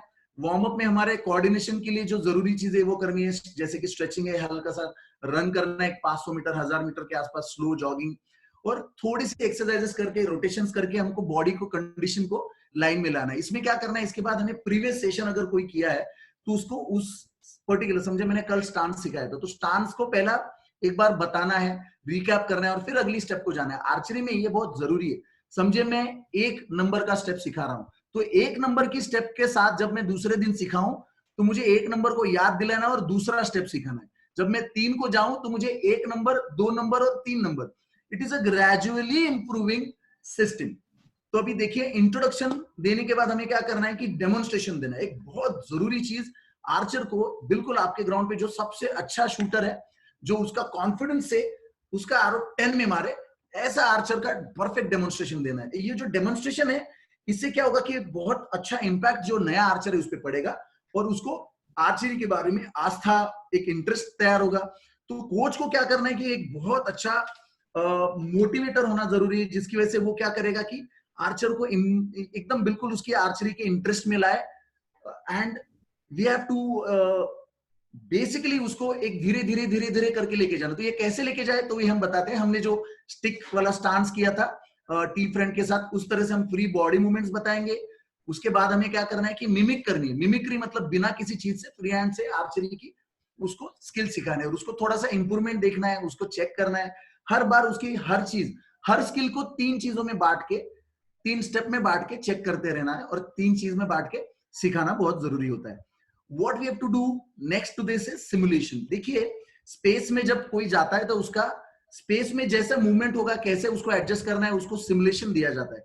इसका मतलब सेम चीजें को उसको अडॉप्ट करने के लिए आदत लगाई जाती है। तो बो के साथ क्या होगा, उसका एडॉप्टेशन सिमुलेशंस में कैसे किया जाता है। Simulation with free hand, simulation with rubber TheraBand, simulation with grip वाला जो इलास्टिक स्ट्रिंग होता है उसके साथ, एक लाइट हल्के पाउंडेज का फाइबर वो जो मैंने दिखाया था आपको इक्विपमेंट में, उसके साथ हम कर सकते हैं, जिसकी हम सारी मूवमेंट्स बहुत इजीली कर सकते हैं। After that we have to go in this simulation, same जो भी स्किल सिखाया है वो सिखा के we have to make the archer understand कि उसको फीलिंग कैसे वो आ रहा है, उसको आर्चर को हेल्प करके हाथ से बिल्कुल समझाना है कि ये बैक इधर जा रहा है, ये मूवमेंट इधर जा रहा है, एंड एक मिरर दिखा के उसको ऑब्जर्व करने बोले कि खुद भी ऑब्जर्व करो कि तुमको कैसे दिख रहा है, मुझे जो स्किल दिख रहा है वो मुझे कैसे दिख रहा है वो तो समझ में आया, लेकिन कई बार आर्चर समझ नहीं पाते, तो उनको मिरर दिखाने से क्या होगा कि मुझे क्या चाहिए और तुम क्या कर रहे हो वो डिफरेंस समझ में आएगा। After this we have to gradually, generally क्या होता है, आई वुड सजेस्ट, मतलब ये जरूरी नहीं है कि सब सेम हो, but I would suggest that एक सर्किट ट्रेनिंग जैसे होता है वैसे सर्किट जैसे अलग अलग स्टेप्स करनी चाहिए, जिसमें सबसे पहले मिमिक हो, फिर रबर ड्रॉ हो, फिर फाइबर बो के साथ हो, फिर जस्ट इलास्टिक स्ट्रिंग के साथ हम कोई मूवमेंट सारा स्किल करें, उसके बाद वो बो ड्रॉ करे, बो ड्रॉ के कुछ सेट, जैसे कि 5 बार बो ड्रॉ किया, फिर एक आरो, फिर आरो शूटिंग तक जब आते हैं तो उसको शूट करवाना है। इसकी वजह से क्या होगा कि वो पूरा स्किल करते करते शूटिंग तक जब आर्चर आता है तो उसकी मूवमेंट जो है उसकी मसल मेमोरी में बहुत अच्छे से बैठ गए।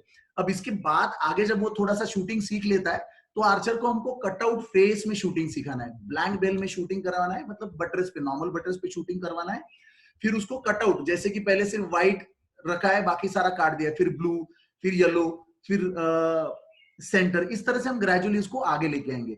अब इसके बाद हमें क्या करना है कि उसका कंटिन्यूस इवैल्यूएशन स्किल जो है, स्किल पार्ट वो करना बहुत जरूरी है और उसको बताना जरूरी है कि कहाँ इंप्रूव करना है। After this we have to do the control shot, coach की हेल्प से उसको कंट्रोल शूटिंग कैसे करनी है सिखानी है। एंड वंस वी फिनिश, एक बहुत जरूरी चीज मैं बताना चाहता हूं, जब भी कोई आर्चर आपके पास आए, आप अग्री करिएगा कि छोटे बच्चे उनमें बड़ा एक्साइटमेंट होता है, वो अगर आप उसको बो से दूर रखोगे तो वो जल्दी नहीं मानेगा, बट शुरू में जरूरी क्या है कि जब आप सिखाना शुरू करें उसके पहले अगर हो सके तो आप कोच के सपोर्ट से, इंस्ट्रक्टर के सपोर्ट से एक एरो उसको जरूर मारने दें, क्योंकि देखिए उसका एक्साइटमेंट जो है वो जिंदा रहेगा, उसको इंटरेस्ट बना रहेगा, कल भी आर्चरी की प्रैक्टिस को आने के लिए वो चाहेगा। पर इसके बाद क्या करना है कि फन गेम्स जो होते हैं, जैसे बलून को शूट करना है, जैसे एप्पल को शूट करना है, ऐसी छोटी छोटी चीजें, हमें स्किल वही सिखाना है, लेकिन हमको इतनी जल्दी उनको टारगेट फेस, स्कोरिंग, इन सारी चीजों में ले जाना है।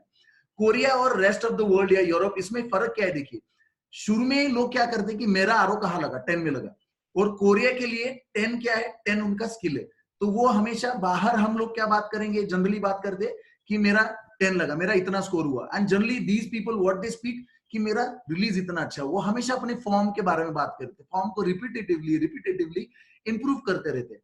एंड इसके बाद at the end we have to have cooling down. Cooling down बहुत जरूरी, जितना वार्म अप जरूरी उतना ही कूलिंग डाउन जरूरी है। कोच को जो ट्रेनिंग बेसिक प्रिंसिपल्स है ये पता होने जरूरी है, और इन ट्रेनिंग प्रिंसिपल्स में ये जो कूलिंग डाउन का प्रिंसिपल, लोड का प्रिंसिपल, स्पेसिफिक वेरिएशन का प्रिंसिपल, हर आर्चर अलग है, उसके हिसाब से हमको चेंज करना है, ये सारी चीजें समझनी है। इसके बाद फन गेम होने के बाद हमें क्या करना है कि इवैल्यूएशन, हमने आज क्या सीखा उसका इवैल्यूएशन इंडिविजुअल लेवल पे लेना है, विद आर्चर करना है। Next slide please. इस तरह से हमारा क्लास कंप्लीट होता है। फ्रेंड्स, ये कुछ टीचिंग टूल्स है जो बहुत ही जरूरी है। हम देख सकते हैं एक येलो वाला रबर है जो हम ट्रेनिंग के लिए यूज कर सकते हैं, एक बो का मिमिक है जो प्रैक्टिस करने के लिए, एक ग्रिप, जस्ट सिंपल सा येलो पाइप है, ब्लैक पाइप है एल्बो वाला, जिसकी वजह से हमें पिवट पॉइंट के बारे में ध्यान आएगा। एक लकड़ी का हैंडल का भी ग्रिप कुछ कंपनी शायद इंडिया में बनाती है, तो that is a wonderful thing कि हमें फील बो का शुरू से ही पता चले कि कैसा है, before going on actual bow and actual shooting. इसके बाद एक शॉट ट्रेनर है जिसमें हमें एल्बो को मूव कैसे करना है सीखते हैं। ये वॉबलिंग प्लेटफॉर्म है जिसे हम स्टांस और बाकी चीजों में यूज कर सकते हैं, very good important thing. Mirror, उसके बाद शोल्डर और हेड स्टेबिलिटी के लिए कुछ प्रॉप्स है, जैसे कि स्पंज बॉल होता है, वो रख के हमारा हेड मूव नहीं हो रहा है कि नहीं, इसके लिए हम देख सकते हैं। एंड एक बहुत ही जरूरी चीज आज मैं आपको बता रहा हूं जो कई लोग कर रहे हैं शायद, इलास्टिक स्ट्रिंग। हमारा बो जो है वो बना रहेगा स्ट्रिंग के साथ, और हमको क्या करना है, और एक स्ट्रिंग उसको छोटी सी जिसके बीच बीच में इलास्टिक बांधा है वो लगानी। देखिए क्या होता है कि हम कई सारे बोझ नहीं ले पाते, जैसे लोकेश सर ने बोला था कि हमारा अगर हमने 38 पाउंड का लेना है तो कोच का सोचता है या आर्चर सोचते हैं, सब लोग सोचते हैं कि नहीं यार फिर हम बार बार नहीं ले पाएंगे, हम 40 का ले लेते हैं। तो ये तो बिल्कुल गलत है। बट अगर ले लिया है और अगर हमें ट्रेन करना है या फिर लाइटर पाउंडेज पेयर करना है तो ये सबसे सही तरीका है, सबसे सस्ता। 10-20 रुपए में अपना इलास्टिक स्ट्रिंग बन जाएगा, उसको बो पे चढ़ाओ और उससे अपनी ड्रिल्स जो भी है करो। ये शॉर्ट ट्रेनर की तरह काम करेगा। हम ड्राई फायर तो नहीं कर सकते स्ट्रिंग पे, लेकिन ये शॉर्ट ट्रेनर जो है उस पे हम ड्राई फायर कर सकते हैं, लेकिन स्ट्रिंग बिल्कुल आगे नहीं जाएगी। ये जो इलेक्ट्रिक स्ट्रिंग है उससे हम फायर कर सकते हैं, उससे शूट रिलीज प्रैक्टिस कर सकते हैं, जिससे बो पे ज्यादा डैमेज नहीं होगा। Next slide please, next slide please. देखिए टीचिंग मेथोडोलॉजी, कुछ चीजों के बारे में मैंने अभी क्लास में बात की कि सबको एक एक स्टेप बाय स्टेप हमको आगे लेके जाना है, जिसमें हम देख रहे हैं कि जब आर्चर आता है तो उसको हमको आई डोमिनेंस देखना है, उसका एल्बो चेक करना है, वो कैसा स्ट्रक्चर है उसको चेक करना है, देन उसको एल्बो को रोटेशन सिखाना है, देन उसको T stance and rubber draw से कैसे करना है ये सिखाना है। These are very very very simple basic teaching methodology, जिसको हमको इजी टू डिफिकल्ट की वे की तरफ जाना है। Teaching should be always like this. हम अब एक बेसिक वीडियो देखेंगे जिसमें मैंने अभी इलास्टिक स्ट्रिंग के बारे में देखा। I'd like elastic string sir, elastic string नहीं, इसमें इलास्टिक स्ट्रिंग भी है sir. Sound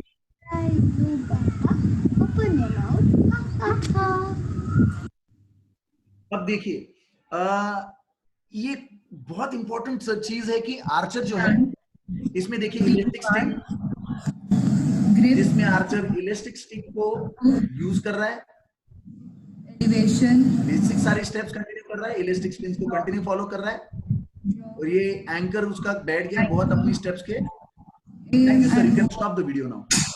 release, follow through, देखिए रिलीज। अब हम इन दोनों वीडियोस में हमने क्या देखा कि एक जो बच्ची है छोटी, अब देखो छोटे बच्चों को और बड़े बच्चों को हैंडल करने का डिफरेंट तरीका होता है एज पर इंडिविजुअल डिफरेंसेस। अब जो छोटे बच्चे हैं वो शायद शुरू में 10 के 10 स्टेप्स ना याद रख पाए, तो हमें क्या है ना कि म्यूजिक, रिदम, इन सारी चीजों की हेल्प से, कोई लिरिक्स हो, कोई छोटे सॉन्ग्स हो, उनकी हेल्प से ये 10 स्टेप्स को हमको छोटा करके 3-4 करके उनको बिठाना है, उनको सिखाना है, ताकि उनको स्किल होते रहे और भले नाम ना पता हो लेकिन उनका बेसिक बिल्कुल पक्का होते रहे।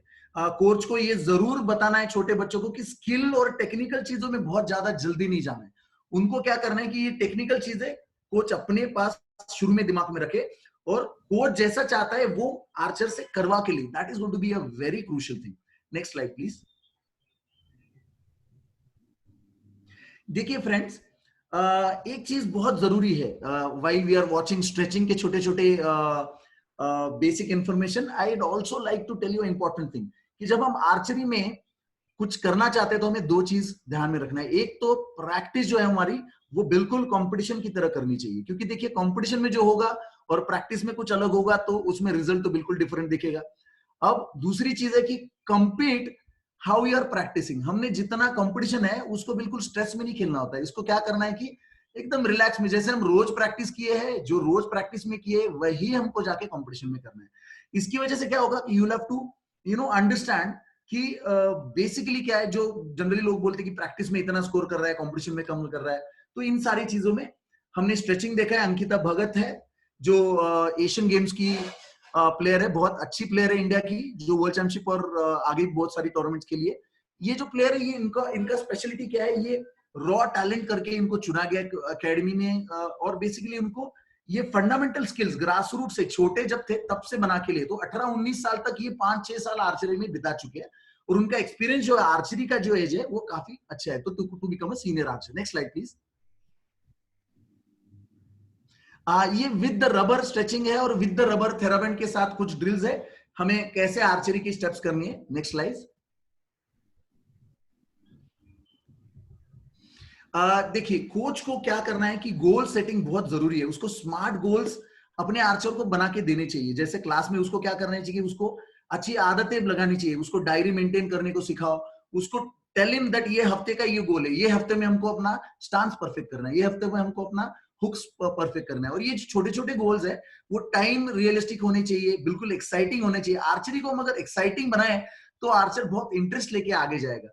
सो that is why we have to understand कि ये सारी फंडामेंटल चीजें करने के बाद बेसिक बहुत इंपॉर्टेंट चीज, नेक्स्ट स्लाइड प्लीज। बेसिक चीज क्या है कि इन सारी चीजों को सीखने के बाद बेटर आर्चर जो है वो नहीं जीतेगा, one who is shooting better on that particular day वो जीतेगा। तो ये सारी चीजें करने के लिए, उस डे पे पर्टिकुलरली अच्छा करने के लिए हमको 2-3 चीजों में ध्यान देना है। हमने स्किल का पार्ट तो देख लिया, टेक्निकल पार्ट तो देख लिया, अब इसके अलावा 2 चीजें, that is one is physical aspects and second is mental aspect. Physical aspect से मैंने आपको बताया कि फ्री हैंड एक्सरसाइजेस करनी चाहिए जब बच्चे छोटे हैं, तो उनको ओन बॉडी वेट पे, रबर पे, बोर्ड रॉ पे, इन सारी चीजों पे ध्यान देना है। थोड़ा बहुत जॉगिंग करके उनका एंड्योरेंस बढ़ाना है। सर्किट ट्रेनिंग हफ्ते में 2 या 3 दिन बाद करके कुछ उनको स्ट्रेंथनिंग करना बहुत जरूरी है बो की ताकत के हिसाब से। जनरली बो की जितनी ताकत है उससे थोड़ी सी ज्यादा अपने आर्चर में होनी चाहिए to have a control on the bow. अगर हम बो को कंट्रोल नहीं करेंगे तो बो हमें कंट्रोल करेगा। That is a very important thing. अब जब बच्चा 16 साल से ऊपर है तो उन्होंने हमें क्या करना है कि हम उसको जिम और वेट ट्रेनिंग दे सकते हैं, लेकिन 16 साल के अंदर हमें क्या करना है कि फिजिकल जो उनकी डेवलपमेंट्स है, उनकी कंडीशनिंग की ड्रिल्स है, एक्सरसाइजेस है, जिसके बारे में बहुत जल्द नीलेश गुप्ता जी आके आपको एक्सरसाइजेस के बारे में बताने वाले हैं। Next slide please. हमने देखा कि हमारा पहला सेशन जो था वो मेंटल टफनेस के बारे में था। आर्चरी, मेरी अगर बात मानोगे तो 90% मेंटल गेम है और 10% फिजिकल और ये स्किल विल सारी चीजें इसमें है। और इसमें सबसे जरूरी चीजें क्या होते हैं मेंटल एस्पेक्ट में? ब्रीदिंग टेक्निक, ब्रीथ कहां से करना है, ब्रीदिंग मेक्स यू नो काम एंड रिलैक्स। अगर ब्रीदिंग रिलैक्स है, हार्ट बीट अगर हम सब देखें तो ये सारी चीजों के लिए रिलैक्सेशन, ब्रीदिंग बहुत जरूरी है। आर्चर को हम जो भी सिखा रहे हैं उसको इमेजरी, पिक्चराइजिंग योरसेल्फ, विजुअलाइजेशन, ये चीजें सिखाना जरूरी है। अब कोई भी चीज वो सिखा रहा है या कर रहा है तो उसका फोकस बहुत ही इंपॉर्टेंट होता है। अब ये सारी चीजें करते करते आर्चर को मोटिवेट करके उसको क्या करना है, रीडिफाइन, उसको डिस्कवर करवाना है, उसको अंदर से you have to help him unlock with in, and उसका जो इनर वॉइस है, उसका जो अंतर मन है, उस तक हमारा कोच ने पहुंचना चाहिए और वो इनर वॉइस को उसने सुनना, उसको डेवलप करना जरूरी है। इन सारी चीजों से जब माइंड और बॉडी का ट्यूनिंग होगा तो नेचुरली बो का ट्यूनिंग और हमारा परफॉर्मेंस अच्छा ही आएगा। इसके लिए हमको आइडियल परफॉर्मेंस स्टेज तक पहुंचना है मेंटली। अभी आइडियल परफॉर्मेंस स्टेज तक पहुंचने के लिए मेंटल कुछ ड्रिल्स होती है जिसके बारे में गायत्री वर्तिक जी ने बहुत ही अच्छी तरह से हमें समझाया था। Next slide please.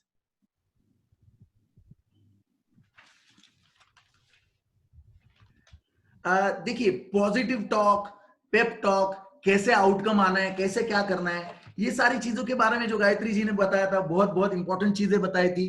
कोच को क्या है ना कि आर्चर को एक डाउट होता है कि कैन आई डू इट, क्या मैं कर पाऊंगा?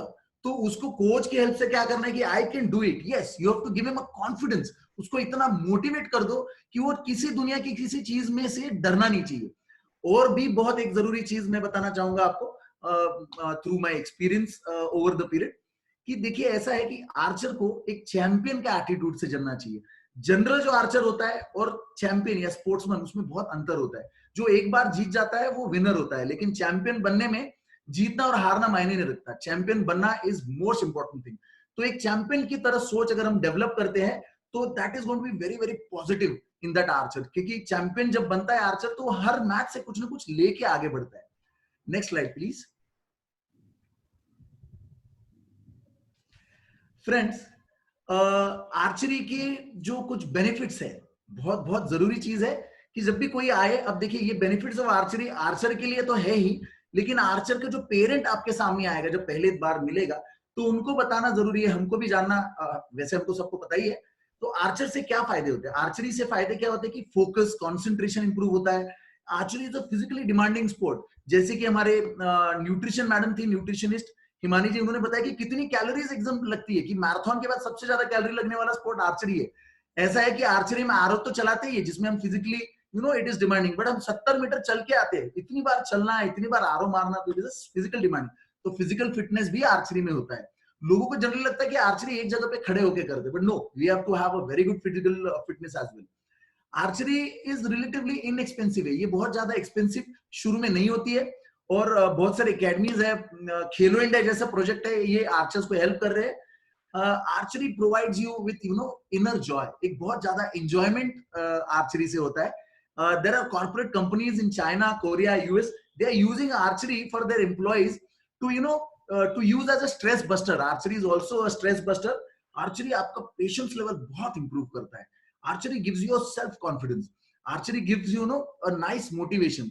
आर्चरी हमें जिंदगी के बारे में एक एम रखना, टारगेट रखना और उसकी तरफ कैसे बढ़ना ये सिखाता है। आर्चरी को हमें इंपॉर्टेंस ऑफ सेफ्टी के हिसाब से भी समझाना चाहिए। Next slide please. तो फ्रेंड्स ये सारे हमने आर्चरी के बारे में चीजें जानी। अब कुछ चीजें जो है वो बहुत बहुत जरूरी है जिनके बारे में हमको समझना है। ऐसा है कि हमारे जो ग्रास रूट डेवलपमेंट है, ग्रास रूट डेवलपमेंट के बारे में हमने जो सीखा और जो हमने सारी चीजें की, उसमें एक चीज बहुत जरूरी मैं आपको बताना चाहता था कि जो गांव गांव में खिलाड़ी है उनको क्या है ना, उनको सारी फैसिलिटीज नहीं मिलती, बट बिलीव मी नहीं भी और उनको फैसिलिटीज मिले तो जब उनको कुछ कम मिलता है तो उसकी वजह से उनको ना एक फाइट करने का जज्बा मिलता है। तो उस फाइट करने के जज्बे की वजह से उनके कुछ आर्चर जो उनके फंडामेंटल ग्रास रूट लेवल से उनको ट्रेनिंग मिला और उसकी वजह से उनको क्या फायदा हुआ, ये सारी चीजें जानने के लिए हमें क्या करना है कि हमें देखिए विलेज के जो आर्चर है, छोटे छोटे गांवों से हमारे इंडिया के आर्चर उभर के आए। जैसे कि हम देख सकते हैं वर्ल्ड चैंपियनशिप की जो जीत थी हमारी, वर्ल्ड चैंपियनशिप के सिल्वर मेडल, इसने हमें दुनिया की 2 नंबर की टीम बना दिया। सोचिए अगर हम वर्ल्ड चैंपियनशिप में सिल्वर मिली है तो हम 2 नंबर पे थे, 1 नंबर से बहुत थोड़ा ही पिछड़ गए, तो नो प्रॉब्लम। बट देखिए इसमें एक प्रवीण जाधव करके एक लड़का था जो बहुत छोटे से, जिस गांव का 1000, 1200, 1500 पॉपुलेशन है, उस गांव से उभर कर आके टैलेंट, रॉ टैलेंट को स्काउट करके महाराष्ट्र के किसी प्रबोधनी में जाके फिर आगे कुछ कोचेस से ट्रेन होके, यस कुछ दिन ये 1-1.5 साल 2 साल मेरे अंडर भी ट्रेन किया था, आगे बढ़ के आर्मी स्पोर्ट्स इंस्टीट्यूट जैसे इंस्टीट्यूट में जाके बढ़ के देखिए सिस्टमेटिक ग्रोथ से एक विलेज का लड़का आगे जाके वर्ल्ड चैंपियनशिप का मेडल ले पाया। तो हम वर्ल्ड चैंपियनशिप का जो मेडल लिया हुआ आर्चर, उसका एक छोटा सा शूटिंग देखेंगे। सीधा है, चलो। देखिए ये कॉन्फिडेंस लेवल देखिए, ये स्किल लेवल देखिए और ये बेहतरीन एग्जीक्यूशन और ये 10। देखिए ये कॉन्फिडेंस जो है वो क्यों आया, क्योंकि 19 साल 20 साल के लड़के में ये कॉन्फिडेंस आया क्योंकि उसने आर्चरी में 4 से 6 साल बिताए। उसको फंडामेंटल जो है उसको उसके फंडामेंटल कोचेस ने बहुत शुरू में बहुत अच्छे से समझाया, उसकी वजह से। और जिन भी कोचेस ने इस पे एफर्ट लिया, इंडियन आर्चर ने एफर्ट लिया, आर्मी टीम ने एफर्ट लिया, उसकी वजह से देखिए हमें एक बेहतरीन आर्चर मिला है। नेक्स्ट हम देखेंगे youth Olympic, youth world championship में हमारी जो चैंपियन है कोमलिका बारी, जो एक छोटे से गांव से, कस्बे से टाटा एकेडमी में पहुंची कोमलिका बारी का हम शूटिंग देखेंगे, जिसने हमारे देश को यूथ वर्ल्ड चैंपियनशिप का गोल्ड दिलवाया। अब देखिए इन सारे जो आर्चर्स हैं, इन सारे आर्चर्स में कुछ चीजें कॉमन है, जबरदस्त कॉन्फिडेंस। और ये देखिए स्माइल, ये कॉन्फिडेंस कहां से आता है? ये कॉन्फिडेंस आर्चरी को रिपीटेटिवली बार बार वही चीज परफेक्ट दोहराने से आता है। हमने देखा हमारा एक छोटे से उमरा गांव से हरियाणा का आकाश आया जिसने हमारे यूथ ओलंपिक का मेडल दिलवाया। जेमसन और अंकिता है जो गांव से आके राइट टाइम में टैलेंट स्काउटेड हुए और उनको एक आगे बढ़ते हुए बहुत अच्छा परफॉर्मेंस दिया। एक छोटा सा गांव परतवाड़ा है अमरावती के पास में, वहां से सुखमनी बाबरेकर जैसा हीरा निकल के आया जो बहुत अच्छा परफॉर्मेंस कर रहा है। गांव छोटा है लेकिन देखिए इनका कॉन्फिडेंस लेवल, मेहनत करके आज ये फंडामेंटल ग्रास रूट शूटिंग की वजह से ऊपर आए। हमने देखा साक्षी चितोड़े जैसे लड़की पड़वी जैसे छोटे से गांव से आके एक international level, world cup, world championship level तक पहुंच रही है, वर्ल्ड यूनिवर्सिटी तक पहुंच रही है। ईशा पवार जो सावरडा जैसा छोटा सा गांव है, वहां से आके खेलो इंडिया में तीन बार कंटिन्यूसली मेडल ले रही है। अब ये सब क्यों हो रहा है? ये सब इसलिए हो रहा है क्योंकि इनके फाउंडेशन में जो कोचेस हैं, जिनको मैं सलाम करना चाहता हूं, जिन कोचेस ने इनको शुरू में पहली बार बो पकड़ना सिखाया, उन लोगों ने इनको बनाया। और इसके साथ मैं एक चीज बताना चाहूंगा कि Khelo India is going to be a game changer friends. Game changer इसलिए क्योंकि ये इनमें से मैक्सिमम आर्चर जो आज नए उभर के आ रहे, ये सारे खेलो इंडिया में है। अब खेलो इंडिया में इनको क्या होता है कि उनका फाइनेंशियल टेंशन हट जा रहा है, उनके इक्विपमेंट मिल रहा है, स्टाइफंड मिल रहा है, छोटी छोटी चीजें, सारे सपोर्ट्स मिल रहे हैं। उसकी वजह से साई का इनिशिएटिव देखिए कितना बढ़िया है, जिसको आर्चरी को नेक्स्ट लेवल में जाने को हेल्प हो रहा है। Next slide please. अब देखिए ये सारी जो हमने चीजें देखी, सीखी, इसकी वजह से क्या होता है कि हमारा आर्चरी का लेवल जो है वो एक बहुत अच्छी लेवल पे बढ़ रहा है। अब हमें क्या करना है कि एक कुछ इंटरनेट के रेफरेंसेस है, कुछ बुक्स है जिससे आर्चरी की इंफॉर्मेशन आपको मिलती है, जैसे कि टोटल आर्चरी है, किम यूनटैक एकेडमी के कुछ बुक्स है, कुछ इंटरनेट पे आर्चरी एकेडमी है, ऐसे कुछ है जिनमें से बहुत सारी इंफॉर्मेशन आपको मिलेगी, जिसको आपको क्या करना है, कोचेस को अपडेट रहना है। अब देखिए कोविड-19 में मैं कुछ आर्चर्स को आपको सलाह देना चाहूंगा कि देखिए friends, keep yourself fit, we have to make our country fit, you have to keep yourself fit mentally and physically. Fitness करते रहिए। देखिए ये कोरोना तो चलो टेम्पररी, ये चला जाएगा, और चला जाने के बाद बहुत ही शानदार हमें मौका मिलेगा, हम फ्यूचर में बहुत बढ़िया चीज करेंगे। I'd like to request all the coaches to keep instructing your archers, keep motivating your archers.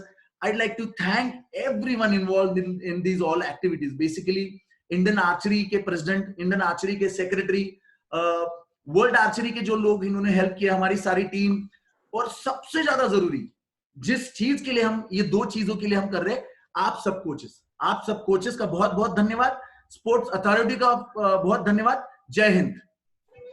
Thank you Ranjit, बहुत ही अच्छा, आपने बहुत ही सरल तरीके से हमारे सभी कोच जो बिगनर कोचेस हैं, जो लेवल 1 के कोचेस हैं, thank you sir, thank you very much, हुए हैं, जो हमारे डिफरेंट इलाकों से, बस्ती से, गांव से जुड़े हुए लोग हैं, उन्होंने इसके लिए ये लाया है। ये आपको भारतीय खेल प्राधिकरण और भारतीय तीरंदाजी संघ दोनों ने मिलके, और जैसा आपने बिल्कुल सही बोला कि दोनों ही खेल मंत्री और हमारे जो ट्राइबल अफेयर्स मिनिस्टर है, दोनों ही हमारे जुड़े हुए हैं इस खेल से, और हमारे RD sir, DG sir, secretary sir, सभी लोग ने, चंदूगढ़ ने, कोचेस डेवलपमेंट कंपनी ने, सब ने मिलके ये प्रोग्राम को बनाया। ये आपको फ्रेंड बता दे कि 150 साल की आर्चरी, जो टॉप इंडिया के 6 कोचेस हैं, उन लोग ने मिलके, रंजीत चामले जी के अंडर में ये हम लोग ने मिलके ये प्रोग्राम आपके सामने ला रहे हैं, क्योंकि हम लोग चाहते हैं कि जो टॉप कोचेस जिन्होंने सीखा है पिछले 30 सालों में, और अपने ऐसे कोचेस मिला के 150 साल का जो उस नॉलेज को आज हम आपके सामने प्रस्तुत कर पाए हैं। इसके लिए मैं धन्यवाद देना चाहूंगा रंजीत चामले साहब का, खेल प्राधिकरण का, और साथ ही साथ भारतीय तीरंदाजी संघ का, क्योंकि दोनों ही मुंडा जी और चंदूरकर जी का ये इमेजिनेशन है, ये विजन है कि हर एक गांव में, हर एक नुक्कड़ में, हर एक जगह में क्रिकेट की तरह तीरंदाजी को हम फैला पाए। लेकिन ये तभी पॉसिबल होगा जब हम फंडामेंटली बहुत स्ट्रांग होंगे। आपने कोरियन सिस्टम को देखा, कोरियन सिस्टम ये बताता है कि जब तक एलिमेंट्री स्कूल्स में, जब तक मिडिल स्कूल्स में, जब तक प्राइमरी स्कूल्स में, जब तक हाई स्कूल्स में, जब तक यूनिवर्सिटी में एक पद्धति से हम आर्चरी नहीं कराएं, हमारे बच्चे ओलंपिक से पदक से वंचित रह सकते हैं। तो हम लोग कोशिश है भारतीय तीरंदाजी संघ की तरफ से, भारतीय खेल प्राधिकरण सब से, कि आपको हर एक चीज के बारे में ये डिजिटल मीडियम से, ऑनलाइन मीडियम से आपके कोचेस को डेवलप कर पाए, ट्रेनर्स प्रोग्राम के तहत आपको और सक्षम बना पाए कि आप अपने बच्चों को, अपने नए जो उभरते हुए तीरंदाज हैं, जो कि 6 साल से जुड़ रहे हैं आज हमारे साथ, उनको हम ट्रेन कर पाए। अब मैं धन्यवाद देते हुए अब हम पहला क्वेश्चन शुरू करूंगा। Is it possible to transfer Indian round archers to compound? Ranjit ji. Yes definitely. देखिए इंडियन राउंड आर्चर जब हम सीखते, जब हमने ये 10 बेसिक फंडामेंटल स्किल सीख लिए, तो बिल्कुल इंडियन राउंड आर्चर कंपाउंड में शिफ्ट हो सकता है, उसको कोई बंधन नहीं। इंडियन राउंड का आर्चर कंपाउंड में रिकव में कहीं भी आसानी से जा सकता है। उसका परफॉर्मेंस के लिए ये बस कोच को देखना है कि उसके स्किल्स का लेवल कैसा है, उसका अंडरस्टैंडिंग और फिजिक कैसा है, क्या कंपाउंड को लगने वाली चीजें इसमें है, और उस हिसाब से हमको आगे जाना है। It is possible. Very good Ranjeet ji, जैसे मैं थोड़ा सा और ऐड कर दे, दोबारा हम लोगों को बात जानकारी देना चाहेंगे जी कि 30 साल पहले हम लोग ने शुरुआत किया था भारतीय तीरंदाजी संघ ने इंडियन राउंड का। उसका मकसद क्या था? हमारा जो कंपाउंड और इंडियन राउंड के जो होते हैं रिकर्व के, वो 50,000 से 1.5 लाख के आते हैं। हर एक आदमी का सक्षम नहीं होता कि वो सीधे इंडियन राउंड या कंपाउंड या रिकर्व खरीद सके। तो इंडियन राउंड शुरुआत करने का मकसद था कि जो मेरे गांव के बच्चे हैं, जो मेरे मोहल्ले के बच्चे हैं, जो मेरे कस्बे के बच्चे हैं, वो बच्चे 5,000 रुपए का पूरा धनुष ले सके। वो पहले इंडियन राउंड जो कम पाउंडेज के धनुष होते हैं, उससे छोटा धनुष ले सकते हैं, बड़ा धनुष ले सकते हैं, जैसे कि रंजीत जी ने दिखाया हर एज के साथ, हर हाइट के साथ कैसे लेना चाहिए आपको उन्होंने बहुत अच्छा बताया। और कोरिया से भी आपने सीखा कि आपको 15 से 20 पाउंड से ज्यादा का बो नहीं लेना है। अब अगर हम रिकर्व बो लेंगे तो 50,000 से का आएगा, वहीं पे 5,000 रुपए में हम एक इंडियन राउंड बो ले सकते हैं। और उन्होंने बहुत अच्छे तरीके से बताया, स्काउटिंग में पूर्णिमा जी ने बताया कि आप सभी कोचेस को पहले उनको आपने बेसिक फ्री एंड ट्रेनिंग देखा, बहुत अच्छा उन्होंने टी फ्रेंड का एग्जांपल दिया कि कैसे हम बिना किसी चीज के एक नन्हे मुन्ने बच्चे को जो 4 साल से ज्वाइन करता है, पहले टी स्टांस कराइए, फिर रबर बैंड कराइए, फिर इंडियन राउंड लाइए। इंडियन राउंड में कम से कम उसको 6 महीने का हम लोग उम्मीद करते हैं कि आप उसको प्रैक्टिस कराइए, उसके फंडामेंटल्स को डेवलप कीजिए। जब वो फंडामेंटल डेवलप हो जाएंगे उसके बाद ही उसको कंपाउंड और रिकर्व में डालिए। तो ये आपसे निवेदन रहेगा कि आप बिल्कुल बच्चों को शिफ्ट कर सकते हैं, लेकिन 6 महीने बाद जब बच्चे का पहला मंथ में, जैसा कि पूर्णिमा ने बताया था, free hand shooting, elastic shooting जैसे बहुत अच्छा एग्जाम्पल एक म्यूजिक के साथ दिया था रंजीत ने, कि एक अपना बाबा ब्लैक शिप से या जॉनी से वो कैसे सिखाया है, और उसके बाद फिर जाके 1-1.5 महीने बाद आप इंडियन राउंड में लाएं, फिर 6 महीने बाद उसको आप शिफ्ट कर सकते हैं। नेक्स्ट क्वेश्चन है, ग्रास रूट आर्चर्स को वेट ट्रेनिंग देनी चाहिए या नहीं? अगर देनी तो कितने, कैसे? ओके, बेसिकली देखिए कि वेट ट्रेनिंग में क्या होता है, एक कोई वेट है जो रेजिस्टेंस है, जो हमारे मसल्स को तैयार करने के लिए हेल्प करेगा, जिसके बारे में नीलेश जी बहुत जल्दी वो बताने वाले हैं। लेकिन ये क्या है कि एज जो है आर्चर का, उसके मसल्स और उसके जॉइंट कम एज में बने नहीं होते, तो उस पर लोड देना वेट ट्रेनिंग से गलत है। लेकिन एट द सेम टाइम हमें क्या करना है कि own body weight resistance training और थेराबैंड, रबर, और सबसे बड़ी दुनिया की जिम तो हमारा बो है दोस्तों, तो वो से ही हम अगर ट्रेनिंग करें तो ये किसी भी वेट ट्रेनिंग से बढ़िया है। बहुत अच्छा बोला रंजीत जी ने। और सभी से आपको बता दें कि जल्दी वेट ट्रेनिंग का शुरुआत हम लोग 14 साल से पहले नहीं करते हैं, जल्दी उसके बाद ही किया जाता है जब आर्चर का बेसिक डेवलपमेंट, बॉडी डेवलपमेंट उसका हो जाता है। तो इम्पोर्टेंट क्या है, जैसे रंजीत ने बोला कि आपको सर्किट ट्रेनिंग कराए, रनिंग कराए, बोर्ड ड्रॉ कराए, रबर बैंड से कराए, ये सब आप कराएंगे तो ज्यादा बढ़िया रहेगा। तो काफी उस पर ध्यान दें। तीसरा क्वेश्चन, बच्चों का ड्रॉ लेंथ कैसे गिनना चाहिए? ये बहुत अच्छा आपने सवाल पूछा है। जनरली पुराने सिस्टम में क्या हुआ करता था कि हम एक एरो यहाँ रखते थे और we used to count it like this. ये बहुत मोटा मोटी हो गया, क्योंकि शुरू में हम ना क्लिकर यूज करते हैं ना कुछ करते हैं। जब आर्चर नया आता है तो हमें क्या करना है, जो भी उसका लेंथ है उसे 2-4 इंच का ऊपर बड़ा एरो रखने से कोई नुकसान नहीं है। हमें उसको क्या करना है, कंटिन्यूअसली कुछ बार खिंचवाना है। अब देखिए नया आर्चर का प्रॉब्लम क्या होता है कि वो हमेशा सेम पुल नहीं करता, कभी ज्यादा खींचता है, कभी कम खींचता है। तो इसीलिए हम शुरू में क्लिकर यूज नहीं करते, और हमें क्या करना है, 3 बार 4 बार 5 बार उसको आंख बंद करके ड्रॉ करवाना है पूरा परफेक्ट इसमें। और जहां तक उसका प्लंजर का प्लेस है और एरो का हैंडल का विंडो है, विंडो के यहाँ पे एक मार्क लगा दीजिए, और विंडो के आगे 1 इंच और अंदर 1 इंच, इनके बीच में उसका जो एवरेज 2 बार 4 बार आएगा, that is going to be his draw length. जो जनरली क्या होता है, एज ग्रुप और हाइट के हिसाब से भी इसका रिलेशन है। कुछ आर्चर्स के हाथ लंबे होते हैं, तो जनरली आर्चर हम जब शुरू करते हैं तो 18 inch 12 inch 18 inch 20 inch 22 inch 24 inch इस हिसाब से होते हैं। किसी आर्चर को दिया गया बो पाउंडेज उसके लिए कंफर्टेबल है या नहीं, ये कैसे पता कर सकते हैं? जी देखिए, इसके लिए वर्ल्ड आर्चरी ने भी कुछ छोटी छोटी ड्रिल्स दी है, हमें भी कुछ ड्रिल्स पता है। देखिए ऐसा है कि हमें क्या करना है, एक 7 to 1 करके सिस्टम होता है, जिसमें क्या होता है कि सारा प्रोसेस जो है 10 सेकंड में हमको कंप्लीट करना होता है। शूटिंग करना है, होल्ड करना, या हम ऐसे भी देख सकते हैं कि हमको आर्चर को क्या करना है, होल्डिंग का एक उसका टेस्ट करवाना है, जिसमें एंकर करके वो होल्ड करेगा कुछ सेकंड के लिए और कितने सेकंड तक होल्ड कर सकता है, एक चीज। दूसरा चीज हमको देखना है कि वो क्लिक करने में क्या उसका शोल्डर ऊपर आ रहे हैं, क्या बॉडी उसकी ये हो रही है, क्या बॉडी मूव हो रही है, इसका मतलब उसको बो पे कंट्रोल नहीं। तो हमेशा मैं रेकमेंड करूंगा कि जो बॉडी का स्ट्रेंथ है, समझिए मेरी बॉडी का स्ट्रेंथ 40 पाउंड का है, तो ट्रेनिंग बिल्कुल करिए 38 पाउंड पे। क्यों, मैं बताता हूँ। देखिए 40 पाउंड में एक बार तो खींच सकता हूँ मैं, तो एक बार 42 पे भी मार दूंगा, लेकिन एक बार मारने हमको आर्चरी में बार बार आरो मारने, बहुत सारे 100 150 300 आरो। तो हमको पता चलेगा कि 100 आरो के बाद मैं कुछ हिलना शुरू करता हूं, तो वहां मेरी स्ट्रेंथ कम बढ़ गई। तो उसको ध्यान में रखते हुए, फीलिंग को ज्यादा समझाने के लिए एक 2 पाउंड कम करना ही ज्यादा भला है। बहुत अच्छा बोला रंजीत जी। और इसमें हम थोड़ा सा ऐड और करना चाहेंगे और लोगों को, क्योंकि ये बहुत इंपॉर्टेंट सब्जेक्ट है और इसको हर एक पेरेंट को, हर एक जूनियर कोच को जानना बहुत जरूरी है। रंजीत जी ने क्या बोला, 2 चीज उन्होंने बताया। एक तो पहले उन्होंने बताया था टी स्टांस के बारे में।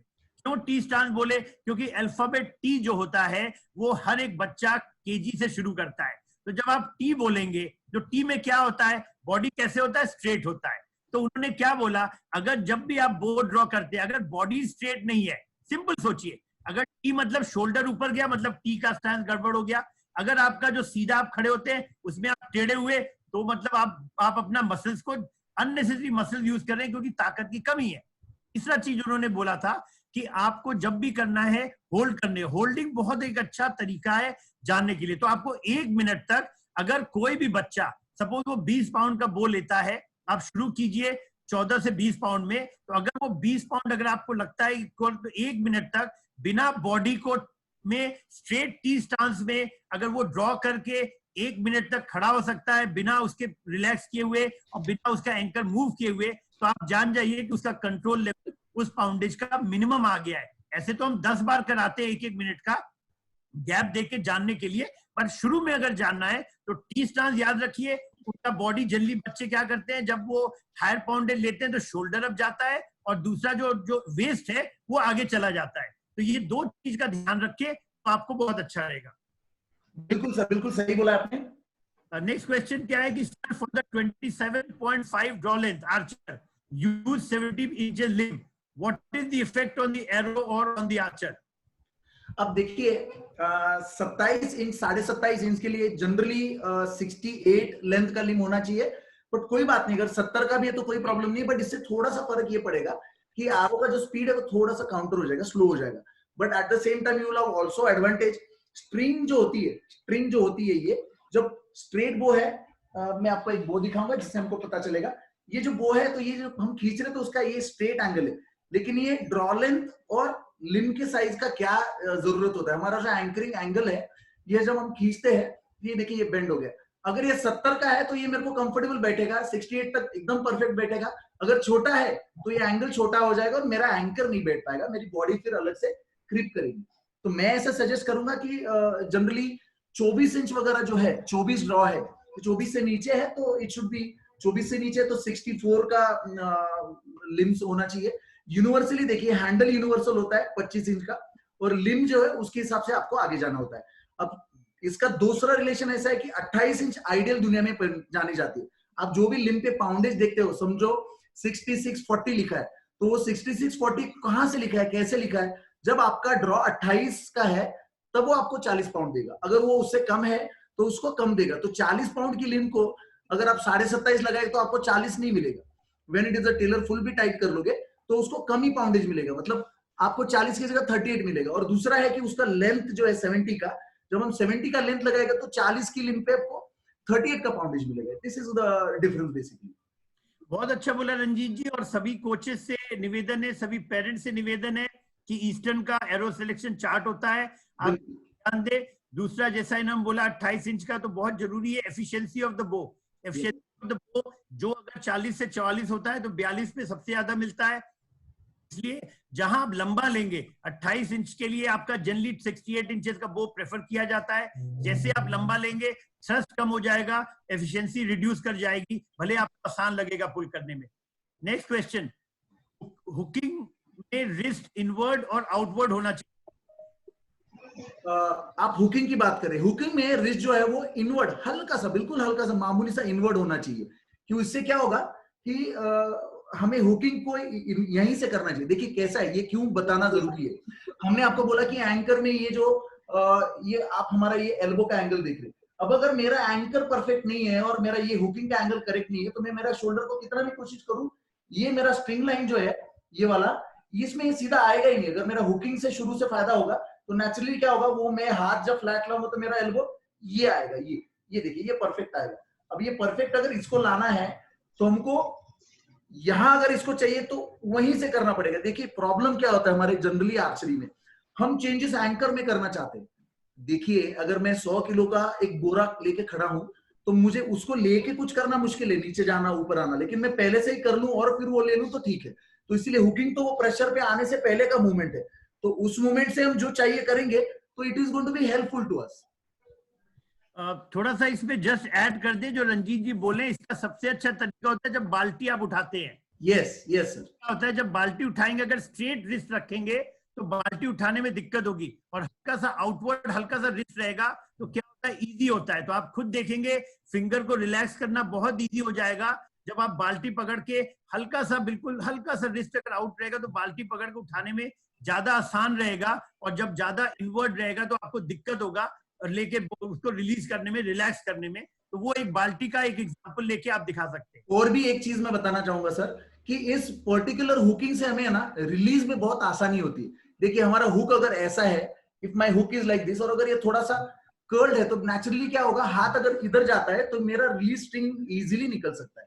तो इजी स्ट्रिंग एग्जीक्यूशन के लिए, एफर्टलेस शूटिंग के लिए इट इज पॉसिबल। अगर हम ये नहीं करते हैं तो हमें क्या करना पड़ता है, हमको स्ट्रिंग को निकालने के लिए हमको एफर्ट करना पड़ेगा, उंगली खोलनी पड़ेगी, उंगली हम खोलेंगे तो हमारा शूटिंग जो है it is going to straight. Sir ये grip of compound bow is different from recurve bow, उसके बारे में आप क्या कहेंगे? देखिए ऐसा है कि फंडामेंटल जो ग्रिप है वो बिल्कुल सेम ही होती है, लेकिन रिकर्व में और कंपाउंड में जो होल्ड है, तो होल्ड की वजह से थोड़ा बहुत उसमें चेंज आ सकता है, बट जनरली ग्रिप कभी अलग नहीं होती है। Coaches will definitely agree to me. Compound में उसका स्टांस अलग हो सकता है, बॉडी पोस्चर थोड़ा बहुत अलग हो सकता है। जो रिकर्व में बिल्कुल ही गन बैरल चाहिए, उसका कुछ रीजन है। रिकर्व में क्या है कि रिकर्व में बो का फोर्स जो है वो कंटिन्यूस मोमेंटम में, मतलब अगर हम नहीं खींच कर रखेंगे तो बो हमको आगे खींचेगा। कंपाउंड में there is a lock system, हम जब खींचते हैं तो लॉक करते हैं, तो दैट इज लाइक ग्रिप का जो है वो सेम कुछ रहेगा। So it has got nothing to do with the different grip. Generally उसमें एक छोटा सा ऐड करते हैं, जनरली जो ग्रिप होता है flat grip is always better, तो चाहे कंपाउंड हो रिकर्व हो, flat grip is always better. That is lower grip we can say. दूसरा है in compound which place is correct for anchor position, where lips and and jaw bone start line और near earlobe jaw line? Where the lips finish और you are saying where the earlobe की jaw line. या basically क्या है, ये हमारा anchor जहां हर चेहरे का चिन्ह का लेवल है, चिन्ह का जो स्ट्रक्चर है वो अलग होता है। तो हम ऐसा नहीं कह सकते कि इस पर्सन के लिए ये एंकर सही है, उस पर्सन के लिए वो एंकर सही है। इसमें क्या है कि हमारा एंकर और बैक पूरा ओपन होने के लिए जो परफेक्ट रेफरेंस पॉइंट आ रहा है, हमारा बो का जो स्ट्रिंग एंगल परफेक्ट आ रहा है, that is a good place for us. अब इसमें क्या है कि अगर हम उसको स्ट्रिंग को पीछे ज्यादा लेके जाएंगे तो that is going to overdraw, और उसको क्या होगा, हमारा स्ट्रिंग हमारी बॉडी को टच करेगा, और उसका टच की मूवमेंट्स की वजह से क्या होगा, that is going to affect on the string and that is the result is going to be different. तो string का कम से कम टच होना, तो उसके लिए it is has to be here. तो आपको जैसे कि रंजीत जी ने बताया, आप लोग को थोड़ा सा इसमें हम आपको और दिखा देते कि कंपाउंड के लिए क्या करना चाहिए। आपको दो चीज बहुत इंपॉर्टेंट है, जैसे आपका अलाइनमेंट। देखिए सबसे इंपॉर्टेंट आर्चरी में चीज होता है एरो अलाइनमेंट, और जो एल्बो जो होता है, जो आप एल्बो का एंड देखते हैं, का एंड 1 या 2 मिलीमीटर इधर, वो आपका एरो अलाइन होना बहुत इंपॉर्टेंट है। तो पहला चीज याद रखिए कि एरो का अगर बो अलाइनमेंट, एरो के लाइन में अगर एल्बो रहेगा, that will give you the biggest solid anchor देता है। जब आप एंकर की बात करें, कंपाउंड में थोड़ा सा फर्क इसलिए पड़ता है। देखिए आप ये मेरा नकल देख रहे हैं, मेरे दोनों के बीच में आप गैप देख रहे हैं। तो आप जब ड्रॉ करते हैं, तो आज बायोमैकेनिकल शूटिंग जब हम बात करते हैं तो उसमें क्या करते हैं, ड्रॉ करते हैं। देखिए हम ड्रॉ कर रहे हैं स्ट्रेट, हम तिरछा नहीं कर रहे हैं, हम स्ट्रेट ड्रॉ करते हैं। जैसे ही आप तिरछा करते हैं, यहाँ के मसल्स में आप अननेसेसरी टेंशन प्रोड्यूस करते हैं। तो आपको ड्रॉ कर रहे हैं, देखिए हमने क्या किया, ड्रॉ को स्ट्रेट किया। अब ये जब जा रहा है मेरे, ये देखिए जॉ लाइन के नीचे में जाएगा, जो ये दो फिंगर्स का बीच, ये जॉ लाइन में फंसता है। तो अभी आप देखें मैक्सिमम अगर एंगल होगा वो मैक्सिमम 10 to 12 डिग्री से, ये फ्लैट नहीं होके 10 to 12 डिग्री रहेगा। क्यों? क्योंकि क्या होता है कि आपका जॉ लाइन की वजह से थोड़ा सा आपका, लेकिन बहुत ज्यादा नहीं होना चाहिए। तो पहला चीज है, जैसे उन्होंने बोला कि आप बहुत ज्यादा पीछे खींचेंगे तो क्या हो रहा है, आपको फीलिंग नहीं आएगी। फीलिंग सबसे बेस्ट आती है जब नोज, लिप्स और चिन के साथ साथ दोनों नकल के बीच में आप फंसाते हैं, और आपका जो एंगल ऑफ कंपाउंड बो में क्या होगा, एंगल जो आपका होगा वो generally not more than 10 degree से 20 डिग्री से ज्यादा नहीं होना चाहिए। तब आपका देखेंगे, जब हम देखिए पुल कर रहे हैं तो देखिए स्ट्रेट लाइन में मेरा निकल गया, बिना मेरा कहीं टिक के। ये बिल्कुल देखिए आराम से ग्रिप बैठा हुआ है, हमने किया। अब फिर से दिखाएंगे। ये आपको बहुत जानना जरूरी है कि कंपाउंड में कभी भी आप फिंगर को आप रखते हैं लेकिन दबाते नहीं है, वो आपके टेंशन की वजह से अपने आप बैक को टाइट करेंगे तो जाएगा। अभी देखिए कैसे हम ला रहे हैं, हमने स्ट्रेट लाए, ये एंकल में बैठा, अब देखिए अपने आप निकल गया। क्यों? क्योंकि हम सेम प्रेशर को वॉल पे आया, टाइट करते हुए निकल जाते हैं। तो that is the best way to look at the string line. Look at the, जो एरो लाइन को देखेंगे, एल्बो को देखेंगे, वो अगर एक लाइन में आता है, that is the best way to understand. Correct sir, correct. Next question है, कितने टाइप ऑफ स्टैंस होते हैं रंजीत जी? बेसिकली देखिए, सबसे शुरू में जब आर्चर आता है तो पैरेलल स्टांस पे ही हम शुरू करते हैं।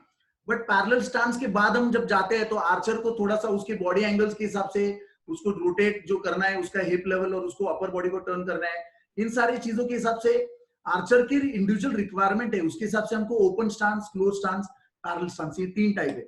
अब रिसेंटली सर्वेज में क्या है, इम डुंग करके एक आर्चर हुआ करता था, उसने उसकी आर्चरी के हिसाब से एक नया खुद का, मतलब ये बहुत ज्यादा लोगों को पता भी नहीं होगा, एक new types of stance invent किया था, जिसमें उसका बेली बीच में आ रहा था। जब वो कर रहा था एंकर तो उसका बेली बीच में आता था। उसकी वजह से उसने क्या कि थोड़ा सा बेली का एंगल अलग कर दिया, और जिसकी वजह से बेली उसको ऑब्स्ट्रक्ट नहीं कर रहा था। तो ये 2, 3, 4 टाइप के स्टांसेस है जो जनरली आर्चरी में यूज होते हैं। Sir, there are many archers who stop after half draw and then lock anchor. Is correct or not? And it helps for what? Stop तो आर्चरी में होते ही नहीं है, एक बात, बिफोर द एंकरिंग। तो दूसरी बात ऐसी है कि अगर आप बोल रहे हो कि एंकर के यहां आके रुकना है, वो स्लो डाउन है basically, that is intensity control. हमारी जो बहुत ऐसे मूवमेंट है उसको हमको यहाँ पे आना है ना, स्टेबल होना है ताकि हम एंकर को बिठाए। तो this particular technique was used by Brady और कोच किसिकलीज टेक्निक। जरूरी नहीं है कि ये सबको सूट करे। आइडियली अगर आप आर्चर हो तो आप स्लो कंटिन्यूस एंकर अपना बिठा के मूवमेंट करना चाहते हैं तो भी इट इज आइडियल। बट अगर आके रोक रहे हो तो इससे क्या होता है, इंटेंसिटी कंट्रोल होता है, बट हो सकता है ये सबको सेट ना हो। बस इसमें एक छोटा सा ऐड करना चाहेंगे, जो सब लोग को एक चीज हमेशा याद रखिएगा, न्यूटन के 3 लॉ। न्यूटन का लॉ क्या बोलता है? लॉ ऑफ इनर्शिया के बाद बोलता है कि आपको कंटिन्यूटी, क्योंकि जब एक फोर्स एक कंटिन्यूअस मोशन में होता है तो सबसे एफिशिएंट फोर्स माना जाता है।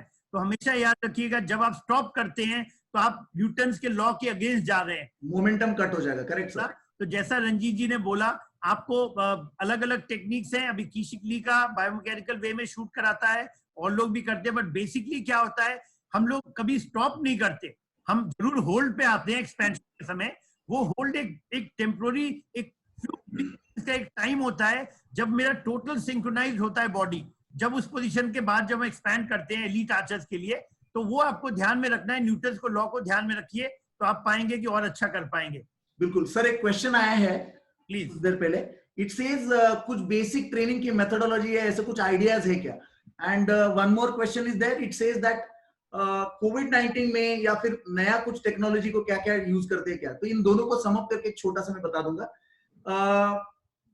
ये जो सर्कमस्टेंसेस है, जैसे गायत्री मैम ने बताया, ये हमारे कंट्रोल में नहीं है। तो हमको 2 चीजों को सीखना है। जो हमारे कंट्रोल में हम वो तो कर सकते हैं, हम हमारे घर पे रह के प्रैक्टिस करें, हमारी प्रैक्टिस कंटिन्यू करें, मेंटल प्रैक्टिस करें, ये एक चीज होगी। दूसरा क्या है कि वर्चुअल आर्चरी हो सकता है। जो कोविड-19 ने हमने जो नया चीज सीखा है, देखिए विपत्ति जब भी आती है, कोई भी प्रॉब्लम आता है तो नए दरवाजे जरूर खोलती है। देखिए ये विपत्ति आई तभी तो हमने जाके ये जूम का सेशन किया, कोचेस का सबको हमारे इंफॉर्मेशन मिल रही है। हर प्रॉब्लम में नया सोल्यूशन है, तो उसका बेनिफिट हमको लेना है। वर्चुअल आर्चरी क्या है कि समझे एक आर्चरी का ग्राउंड में हम प्रैक्टिस कर रहे हैं और मैं किसी और आर्चरी के ग्राउंड में वर्चुअली मैच खेल सकता हूँ, वर्चुअली स्कोरिंग कर सकता हूँ, वर्चुअली एलिमिनेशन कर सकता हूँ। इससे क्या होगा, देखिए दूरियां मिट गई, पूरा कंट्री साथ में आ गया। दूसरा ऐसा है कि उनका जो क्वेश्चन था कि बेसिक छोटी छोटी ड्रिल्स, जैसे कि एंकर करके हमको क्लिक को करना है और बो कंट्रोल करके क्लिक कैंसिल करना है, या फिर ड्रिल्स हो सकती है 9 to 1 डिसेंडिंग ऑर्डर। किसी ने पूछा था कि बो के कंट्रोल के लिए हमें क्या करना है, समझो 5 to 1, तो 5 बार हमको ड्रॉ करना है और फिर 5वें बार के बाद 1 बार आरो मारना है, फिर अगली बार 4 बार ड्रॉ करना है 1 बार, it is a descending order. 4 बार ड्रॉ करना है 1 बार आरो। तो ये ट्रेनिंग के अगर वेरिएशन हम इस्तेमाल करें तो इसी से हमारा प्रैक्टिस भी परफेक्ट होगा और वेरिएशन भी रहेगा। रोज रोज वही करने से क्या होता है, थोड़ा सा मोनोटोनस बन जाता है। Sir centre anchor is good और side anchor? That depends on the chin as well, मैं जैसे आपको बताया। बट जब आर्चर शुरू करता है तो शुरू में बिल्कुल थोड़ा सा सेंटर एंकर रखना जरूरी है। हमारा जो चेहरा है उसको एक शेप है, देखिए अगर ये गोल है तो उसे सेंटर एंकर होता है। अगर ये जॉ चिन का ये लाइन ज्यादा बाहर है या फिर ऐसा है तो ये अगर अलग अलग है तो उसको अलग अलग एंकर सूट करेगा। Sir what about checking string line? हाँ, स्ट्रिंग लाइन चेक करना बहुत जरूरी है। अब स्ट्रिंग लाइन चेक करते हो क्या करना है, ये कब करते हैं हम, ये 2 तरीके से होता है। एक सेल्फ इवैल्यूएशन, सेल्फ असेसमेंट है, और एक कोच समबडी एल्स ऑब्जर्विंग है। जब हम शुरू करते हैं ना शॉट, तब से ही हमारे विजुअल रेफरेंस पॉइंट्स होते हैं। हमारा फोकस होता है टारगेट पे, दूसरा हमारा फोकस होता है जो सॉफ्ट वाला फोकस होता है वो हमारे बो पे। जब हम लेके आते हैं तो हमारा स्ट्रिंग पे हमारा ध्यान होता है, और हमारे विंडो में से, हैंडल के विंडो में से हमको टारगेट की तरफ हमारा फोकस है। तो उसमें क्या है कि ये करते हुए हमको क्या करना है, बो का स्ट्रिंग लाइन सेंटर में बो के और टारगेट के सेंटर में है कि नहीं ये देखना है। That is for us. And the second thing, हमारा एरो लाइन, स्ट्रिंग लाइन और टारगेट, ये तीनों चीज, और हमारा एल्बो का लाइन, हमारा गन बैरल सीधा है कि नहीं, ये हमारे कोचेस ने पीछे से देखना है। तो ये स्ट्रिंग लाइन तो बहुत ही जरूरी चीज है, क्योंकि अगर देखिए it is a physics principle. अगर डिफ्लेक्शन है, अगर पावर हम सीधा अप्लाई कर रहे हैं, if it is a force का थिंग, तो वो arrow is going to go in a linear motion with it is parabola. तो लीनियर मोशन में अगर जाना है तो उसको पावर सीधे पीछे से लगेगी तो सीधा जाएगा, अगर वो तिरछा है कुछ है तो it is going to affect ना। बिल्कुल सही बोला Ranjeet ji. The principle of law of motion comes into force and therefore the air has to move in a linear direction, जबकि शुरू में पैराडॉक्स रहता है, बस इसीलिए हम फाइन ट्यूनिंग करके कितना जल्दी पैराडॉक्स को करेक्ट करके और स्ट्रेट लाइन लाते हैं। तो बहुत अच्छा बोला आपने। Sir, what we must do to maintain stability and holding in a scapula? For that we can use different ideas. Basically क्या है, देखिए हम क्या कर सकते हैं, हमारा जो रबर है, थेराबैंड है, ये सारी चीजों को हमको क्या करना है, होल्डिंग का प्रैक्टिस करना है, जिससे क्या करना है, एक जगह पे आके वो हमारे एंकर की जगह पे लाके लॉक करता है। और इसमें सब में करना क्या है, इस सब में हमको क्या करना है कि हमको हमारा स्कैपुला का फीलिंग, स्कैपुला का एक्टिवेशन सीखना जरूरी है। जैसे बच्चा नया है तो उसको बस बताओ, जगाओ कि ये स्कैपुला है, ये स्कैपुला ऐसे मूव होता है। जब वो थोड़ा बेटर करने लगे तो स्कैपुला मूवमेंट के बारे में सुनेगा, समझेगा। अब देखिए टेक्निकली थोड़ा उसको आगे लेके जाना है। उसको हम क्या कर सकते हैं, एक सिंपल रोप है, देखिए ये सिंपल रोप है। सिंपल रोप को हमारे एंकर की पोजीशन के हिसाब से हमने सेट करना है, और ये सेट करके हम जब एंकर में लेके जाते हैं तो फिर हमारा देखिए वो लोड जो है, वो ट्रांसफर जो है, वो हमें हमारा स्कैपुला में फील करना है। अब इसको हमको कोच की हेल्प से लेना है, we can have our video feedback. देखिए मॉडर्न टेक्नोलॉजी बहुत सारी है, छोटे छोटे ऐप्स है, जैसे कि कोचेस आई करके एक ऐप है जिसमें आप आपका वीडियो शूट करवा सकते हैं, और हम देख सकते हैं कि क्या मेरी स्ट्रिंग लाइन करेक्ट है, क्या मेरा स्कैपुला एक्टिवेटेड है। किनोवा करके एक छोटा सा सॉफ्टवेयर है, बिल्कुल फ्री है। तो ये सारी छोटी छोटी चीजें, गैजेट्स, और कुछ भी नहीं हो तो आपका मोबाइल है, जो हर मतलब मुझे लगता है हर आर्चर के पास आसपास आजकल है, और कोच के पास है, तो उसमें छोटा सा वीडियो निकालिए, उससे पता चलता है। अगर बॉय है तो देखिए और एक आसान तरीका है, जनरली कोरिया और समवेयर इट इज यूज्ड, उसका बनियन निकाल के उसके एक्चुअल स्कैपुला कैसे मूव हो रहे हैं उसको ज्ञान दिलवाइए, मिरर से देखिए, उसका वीडियो निकाल के उसको हाथ से फील करवा के समझा सकते हैं। That is a very easy technique. Explain the importance of breathing in archery during shot. It is the most important principle. देखिए ब्रीदिंग इज प्राण, जो सांस है वो अपनी प्राण होती है, और बिना प्राण के तो कोई चीज चल नहीं सकती।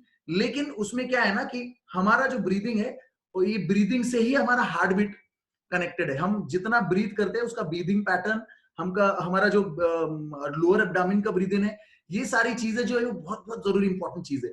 जिससे क्या है ना कि हमारा मेंटल जो फैक्टर है that is connected to heart beat is connected to breathing, और ब्रीदिंग और मेंटल, और ये सारी चीजें कनेक्टेड टू आर्चरी। तो ये एक चीज होगी। दूसरी चीज ऐसी है कि ब्रीदिंग को हमें क्या करना है, हमारा सबसे पहला एक आसान चीज है कि ब्रीदिंग हमको नेचुरल ब्रीदिंग करनी है, मतलब उसको अलग से ध्यान नहीं देना है। शुरू में स्टार्टिंग में हमको क्या करना है कि जब आर्चरी हम कर रहे हैं तो नॉर्मल नेचुरल ब्रीदिंग कंटिन्यू रखे, जिससे कि हमको इनिशियली और फोकस नहीं करना पड़ता है नए बिगनर आर्चर में, even for intermediate Archer. But हम थोड़ा सा जब आगे जाते हैं तो हमें क्या करना होता है, शुरू में before we start we have to have 2-3 deep breaths, we have to have deep breaths, and then अपना नॉर्मल सांस लेके एक डीप ब्रेथ पूरा करके हमारा प्रोसेस हम शुरू कर दे। अब पूरे शॉट में 1, 2, 2.5 ऐसे अलग अलग ब्रीथ्स हमारे आर्चर के होते हैं according to the time and उनका होल्डिंग। एक्चुअल जब शॉट एग्जीक्यूशन हो रहा है तब हमारा ब्रीथ थोड़ी देर के लिए होल्ड में होता है। अब ये हो गया तो शूटिंग के टाइम। अब बिफोर शूटिंग, आफ्टर शूटिंग में भी ब्रीदिंग बहुत जरूरी है। When we walk towards the target, तो हम क्या करते हैं, हम हमारे कदम गिन सकते हैं, हमारा ब्रीथ गिन सकते हैं। उससे क्या होगा, फोकस भी हमारा होता है और ब्रीथ हमें हेल्प करता है।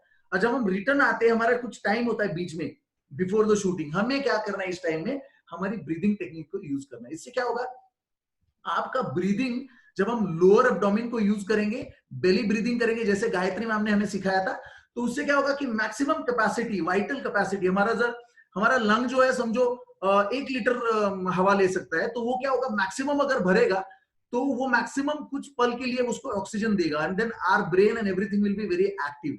तो ब्रीदिंग बहुत बहुत जरूरी फैक्टर है। बहुत अच्छा बोला रंजीत जी। और सभी फ्रेंड्स को हम ये बता दें कि आपका एरोबिक कैपेसिटी बहुत अच्छा होना चाहिए। उसके लिए रनिंग करना जरूर नहीं भूले। Running is the most best exercise, जिससे कि आपका कैपेसिटी बढ़ता है, एरोबिक कैपेसिटी बढ़ती है, क्योंकि आपको 40 to 50% जब आप एंकर पे आते हैं तब तक आपका 40% निकल चुका होता है ब्रीदिंग, और उस हाफ पोजीशन में आपको पूरा फॉलो थ्रू तक फिनिश करना होता है। तो बहुत इंपॉर्टेंट है। दूसरा चीज जो रंजीत जी ने भी बोला था कि इंपॉर्टेंस क्या है कि ब्रीदिंग को हमें शैलो ब्रीदिंग नहीं करें, नहीं ले। जितना आप लंबा ब्रीदिंग करेंगे तो वही चीज, क्योंकि जब आप शूट करते हैं तो आपका जल्दी जो उस समय का होता है 2-4 सेकंड तक होता है। तो इंपॉर्टेंट क्या है कि आप जल्दी जल्दी ब्रीदिंग नहीं करें, और इसके बारे में मजुमदार जी आपको आगे बताएंगे, जैसे वो अगले सेशंस आ रहे हैं, वो ब्रीदिंग के बारे में, कैसे ब्रीदिंग को जो पावर को यूटिलाइज कर सकते हैं उसके बारे में आपको बताया जाएगा। सर एक छोटी सी चीज यहाँ पे मैं और बताना चाहूंगा। बेसिकली क्या है कि ब्रीदिंग का रेगुलर तो होना बहुत जरूरी है, लेकिन मैंने एलीट लेवल्स होता क्या है कि हमारा एक्सपांशन, रिलीज और होल्डिंग, एमिंग, इनका ब्रीदिंग से क्या लेना देना है। हमें अभी स्किल, बेसिक स्किल तो बोलते कि हम जब एंकर में है तो हमको उंगलियां हिलानी नहीं है, बॉडी मूवमेंट नहीं करनी है, खींचना भी नहीं है, it is a continuous movement. तो फिर हमारा रिलीज एक्सपांशन कैसे होगा? It is called inner expansion. हम अगर एक प्रेशर कुकर का एग्जांपल ले तो उसके प्रेशर कुकर में क्या है, वो बंद है तो वो क्या होगा, उसके अंदर का जो उबला हुआ मूवमेंट है, वो जो बाहर आने वाला जो झटपट है, उसको वो थोड़ा सा फुला देता है, और वो जब नहीं हो पाता है तो सीटी बच जाती है, हवा बाहर आती है। सेम चीज यहां होता है, उसको थोड़ा कंट्रोल करना है। While in the shooting, expansion को ब्रीदिंग के साथ जोड़ना है। हम जब ब्रीथ होल्ड करते हैं और कुछ नहीं करते हैं तो एफर्टलेस शॉट आता है, जिसमें हमारी बॉडी ने कुछ नहीं किया है, और हमारा शॉट एक ऑटोनोमस सिस्टम की वजह से ऑटो जनरेटर हो जाता है। इट इज लाइक एक्सपांशन में हम गए, ब्रीथ में रुके और कंटिन्यूस रुके हैं, तो क्या होगा, नेचुरली शॉट जाके परफेक्ट शॉट निकलेगा। बट ये बहुत एलीट लेवल पे आर्चर को समझ में आएगा। जैसे जैसे प्रैक्टिस करेंगे तो हम इसको और भी इंप्रूव कर सकते हैं। ब्रीदिंग की एक्सरसाइज ऐड कर दे, हमेशा एक आर्चर को बहुत जरूरी है, ये आपको बताया गया है डिफरेंट में, कि जब आप एक्सेल जब करते हैं हमेशा ये मत भूले कि एक्सेल आउट करना है, और जब तक कंप्लीट फॉलो थ्रू नहीं हो जाए पीछे देखना मत देखिएगा। ये जरूर ध्यान रखिए। फॉलो थ्रू ब्रीदिंग से रिलेटेड है, तो ब्रीदिंग जब आपका पूरा सांस निकलता है और फॉलो थ्रू खत्म होता है तब आपका शॉट कंप्लीट होता है। तो इसलिए breathing is a very important facet of the entire shooting. इसके ऊपर आपको और जैसे जैसे आप मैच्योर करेंगे आप और जानेंगे।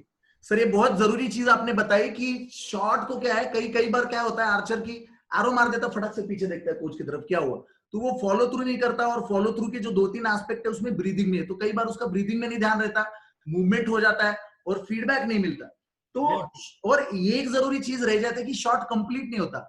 रिलीज होना शॉट कंप्लीट नहीं है, पूरा फॉलो थ्रू करके हम नॉर्मल आना इज कंप्लीटिंग अ शॉट। तो कई बार इससे क्या होता है कि हम शॉट कंप्लीट नहीं करके बाहर आ जाते हैं, तो हमारा जो एम था सब कुछ सही था, फिर भी आरो कहीं और चला जाता है, और आर्चर सोचता है मैंने तो रिलीज सही किया था, फिर क्यों नहीं गया। बहुत अच्छा बोला। इसीलिए फॉलो थ्रू बहुत ही इंपॉर्टेंट पार्ट है, क्योंकि वो बॉडी को फीडबैक देता है। और जैसा कि हमेशा हम लोग आपको बताते रहे हैं, आर्चर जितने टॉप आर्चर्स ने अभी तक आपने सुना है, सबने एक ही बात बोला है कि वो ध्यान रखते हैं शॉट के ऊपर, आउटकम पे नहीं। और शॉट पे अगर ध्यान रखेंगे तो जब तक आप फॉलो थ्रू नहीं करेंगे कैसे पता चलेगा कि हमने इस शॉट में क्या किया। वो फीलिंग जो है, वो फील को बहुत जरूरी है, तभी आप नेक्स्ट शॉट में और फर्दर इंप्रूव कर सकते हैं। तो वो फीलिंग तभी आएगी जब आप पूरे शॉट को ध्यान करेंगे, क्योंकि वो इंटरनल जो माइंड कब काम करता है, जब आप रिलीज के बाद जब आप फॉलो थ्रू पे जाते हैं और उसके बाद फीडबैक लेते हैं पूरे शॉट का, that is the right time to evaluate your shot and then move forward.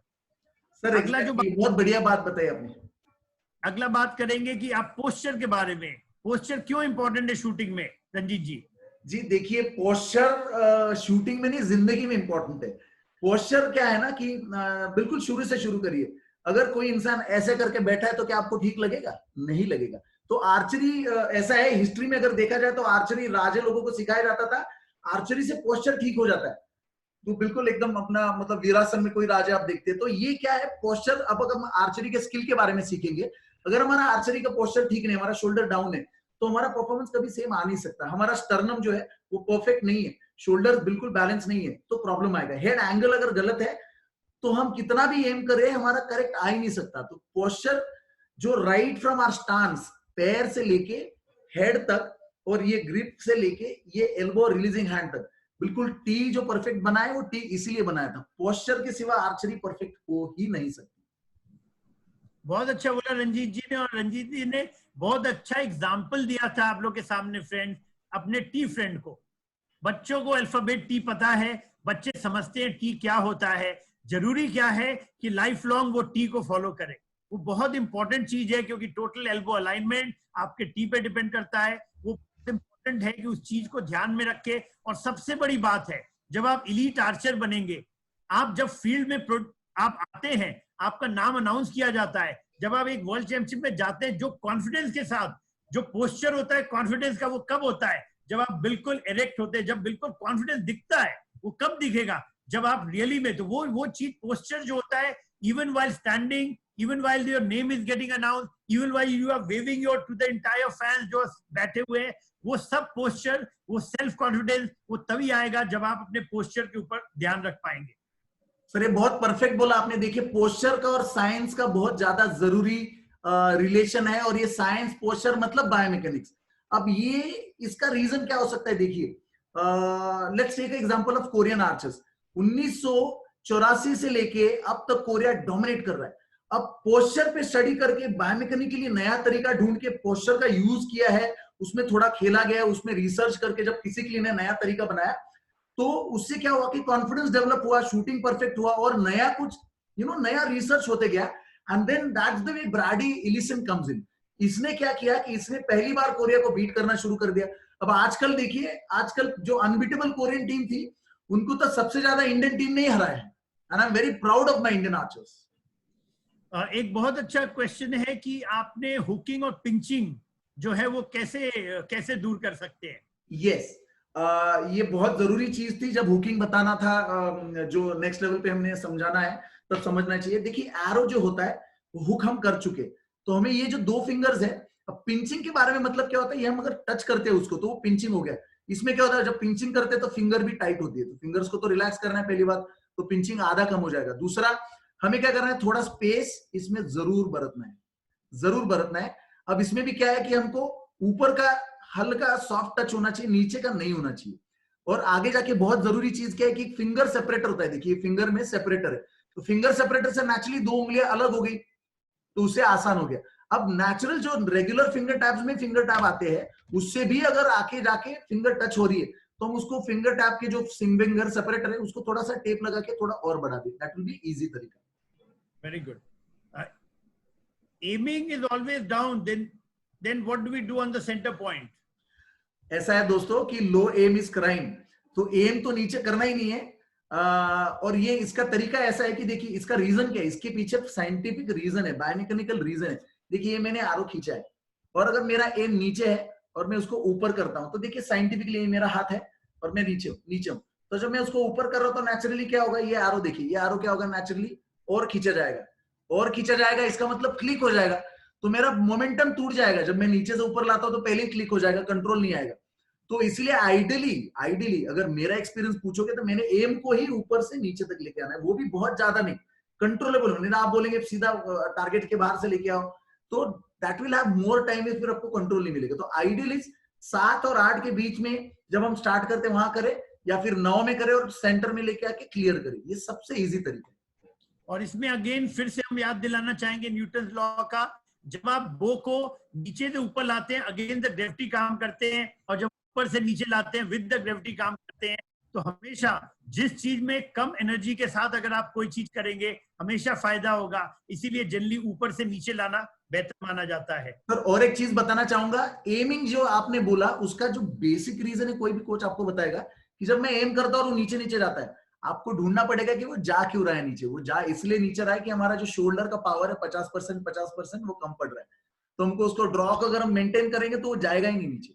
और एक चीज, और दूसरा आपका शॉट का जो डीले हो रहा है, हम ज्यादा टाइम उसको रुक रहे, ज्यादा होल्ड कर रहे, उसकी वजह से वो नीचे नीचे जाएगा। 2 चीजों में गौर करोगे तो आपके नीचे नहीं जाएगा। तो धन्यवाद, आई थिंक सो बहुत ही अच्छा सेशन रहा रंजीत जी का, बहुत अच्छा उन्होंने सिंपल वे में सब लोगों को आंसर किया। आपने सबने देखा, उनका मोबाइल नंबर आपके पास है, ईमेल आईडी आपके पास है, कभी भी कोई भी क्वेश्चन पूछना हो आप डायरेक्टली उनको लिख सकते हैं, या आप हम लोग को लिख सकते हैं, कोचेस डेवलपमेंट कमेटी को लिख सकते हैं, भारतीय तीरंदाजी संघ को लिख सकते हैं, हमारे खेल प्राधिकरण को लिख सकते हैं। तो मैं दोबारा धन्यवाद। Sir is also there, he might want to, और Chappell sir want to say something. या तो therefore now may I request is Vishwajeet ji, क्या चैपल साहब जुड़ पाए, हमारे चौपल साहब जो बांग्लादेश से, चंदूकर जी संजीव जी मुझे आवाज नहीं आ रही है। आपको आवाज, आप देखें आवाज सुनाई पड़ रहा है आपकी आवाज? संजीव जी मुझे आवाज नहीं आ रही है। नहीं, आवाज तो सबको सुनाई पड़ रही है? आपकी आवाज पूरी सुनाई पड़ रही है। नेटवर्क का इश्यू हो सकता है। आप अनम्यूट तो नहीं किया हुआ है? एक मिनट। नहीं सर, इनका अनम्यूट। संजीव जी मुझे आवाज नहीं आ रही है, मेरी आवाज आ रही है? Yes sir, we can hear you. बिल्कुल आ रही है आपकी आवाज। हेलो, हाँ बिल्कुल आ रही है आवाज आपकी। आई आप विल बोल- tell you. Vishwajeet kindly check करेंगे। हेलो। हाँ सुनाई पड़ रही है चंदूकर जी, आप बोले। सर 1 मिनट दीजिए, 1 मिनट। हम उनको कॉल करके बताते हैं कि आप बताएं जो भी मैसेज है आपका। जी चंदूकर जी आप बोले, हम लोग सुन पा रहे हैं।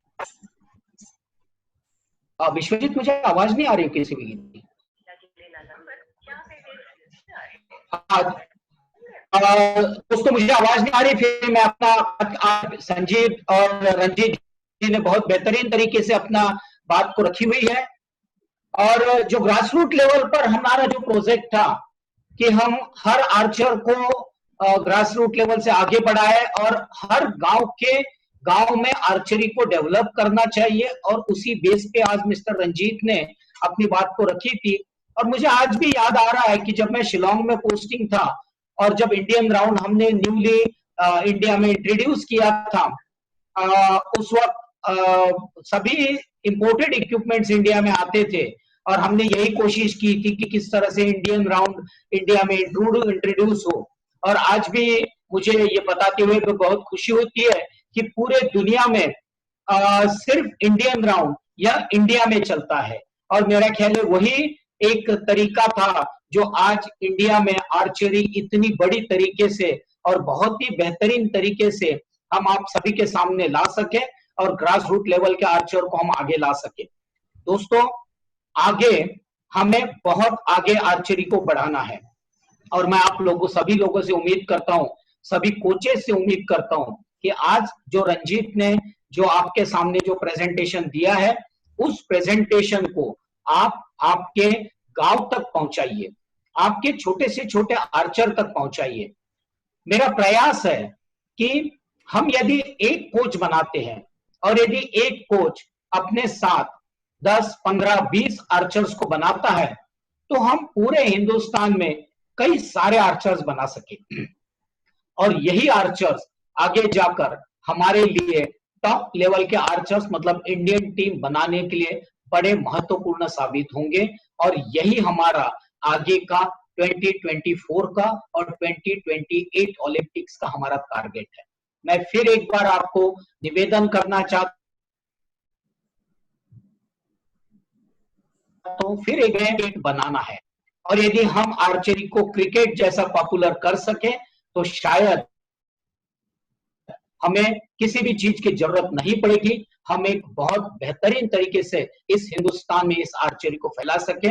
और मैं आप सभी से उम्मीद करता हूं कि आप भारतीय तीरंदाजी संघ का आगे आने वाला जो प्रोजेक्ट है मास आर्चरी पॉपुलेशन प्रोजेक्ट, जिसके तहत हम हर गांव में कोचेस बनाना चाहते हैं, हर गांव में आर्चर्स बनाना चाहते हैं, और उसी के साथ जैसे ही हमारा ये कोविड-19 का पीरियड खत्म होता है, हम प्रैक्टिकली जैसे फील्ड पे आएंगे, हम रांची में एक बहुत बड़ा एक प्रतियोगिता का आयोजन करने जा रहे हैं, जो हमारे ऑनरेबल अर्जुन मुंडा जी जो हमारे अध्यक्ष है, उनका एक ड्रीम प्रोजेक्ट है कि करीबन 7 से 10 हजार आर्चर्स उसमें हिस्सा ले।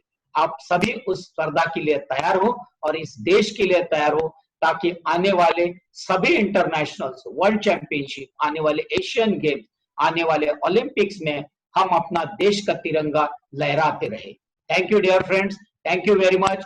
Over to Sanjeev Singh. Sorry मुझे अपनी आवाज नहीं आ रही है संजीव, मैं यही अपना खत्म कर रहा हूँ। थैंक यू चंदूकर जी, आपका बिल्कुल हम लोग सबने सुना, और हमें उम्मीद है जो आपका मुंडा जी और आपका जो लक्ष्य है पूरे भारत में फैलाने का, हर एक ओवर टू संजीव सिंह। हाँ मिल गया, तो सभी जगह हम लोग जरूर आर्चरी फैला पाएंगे और बहुत सारे पदक जीत पाएंगे आने वाले समय में। 2024, 2028 दोनों ही में, साथ ही साथ टोक्यो ओलंपिक में जीत पाएंगे। इन्हीं शब्दों के साथ मैं विदा लेता हूं। आपको फिर मिलेंगे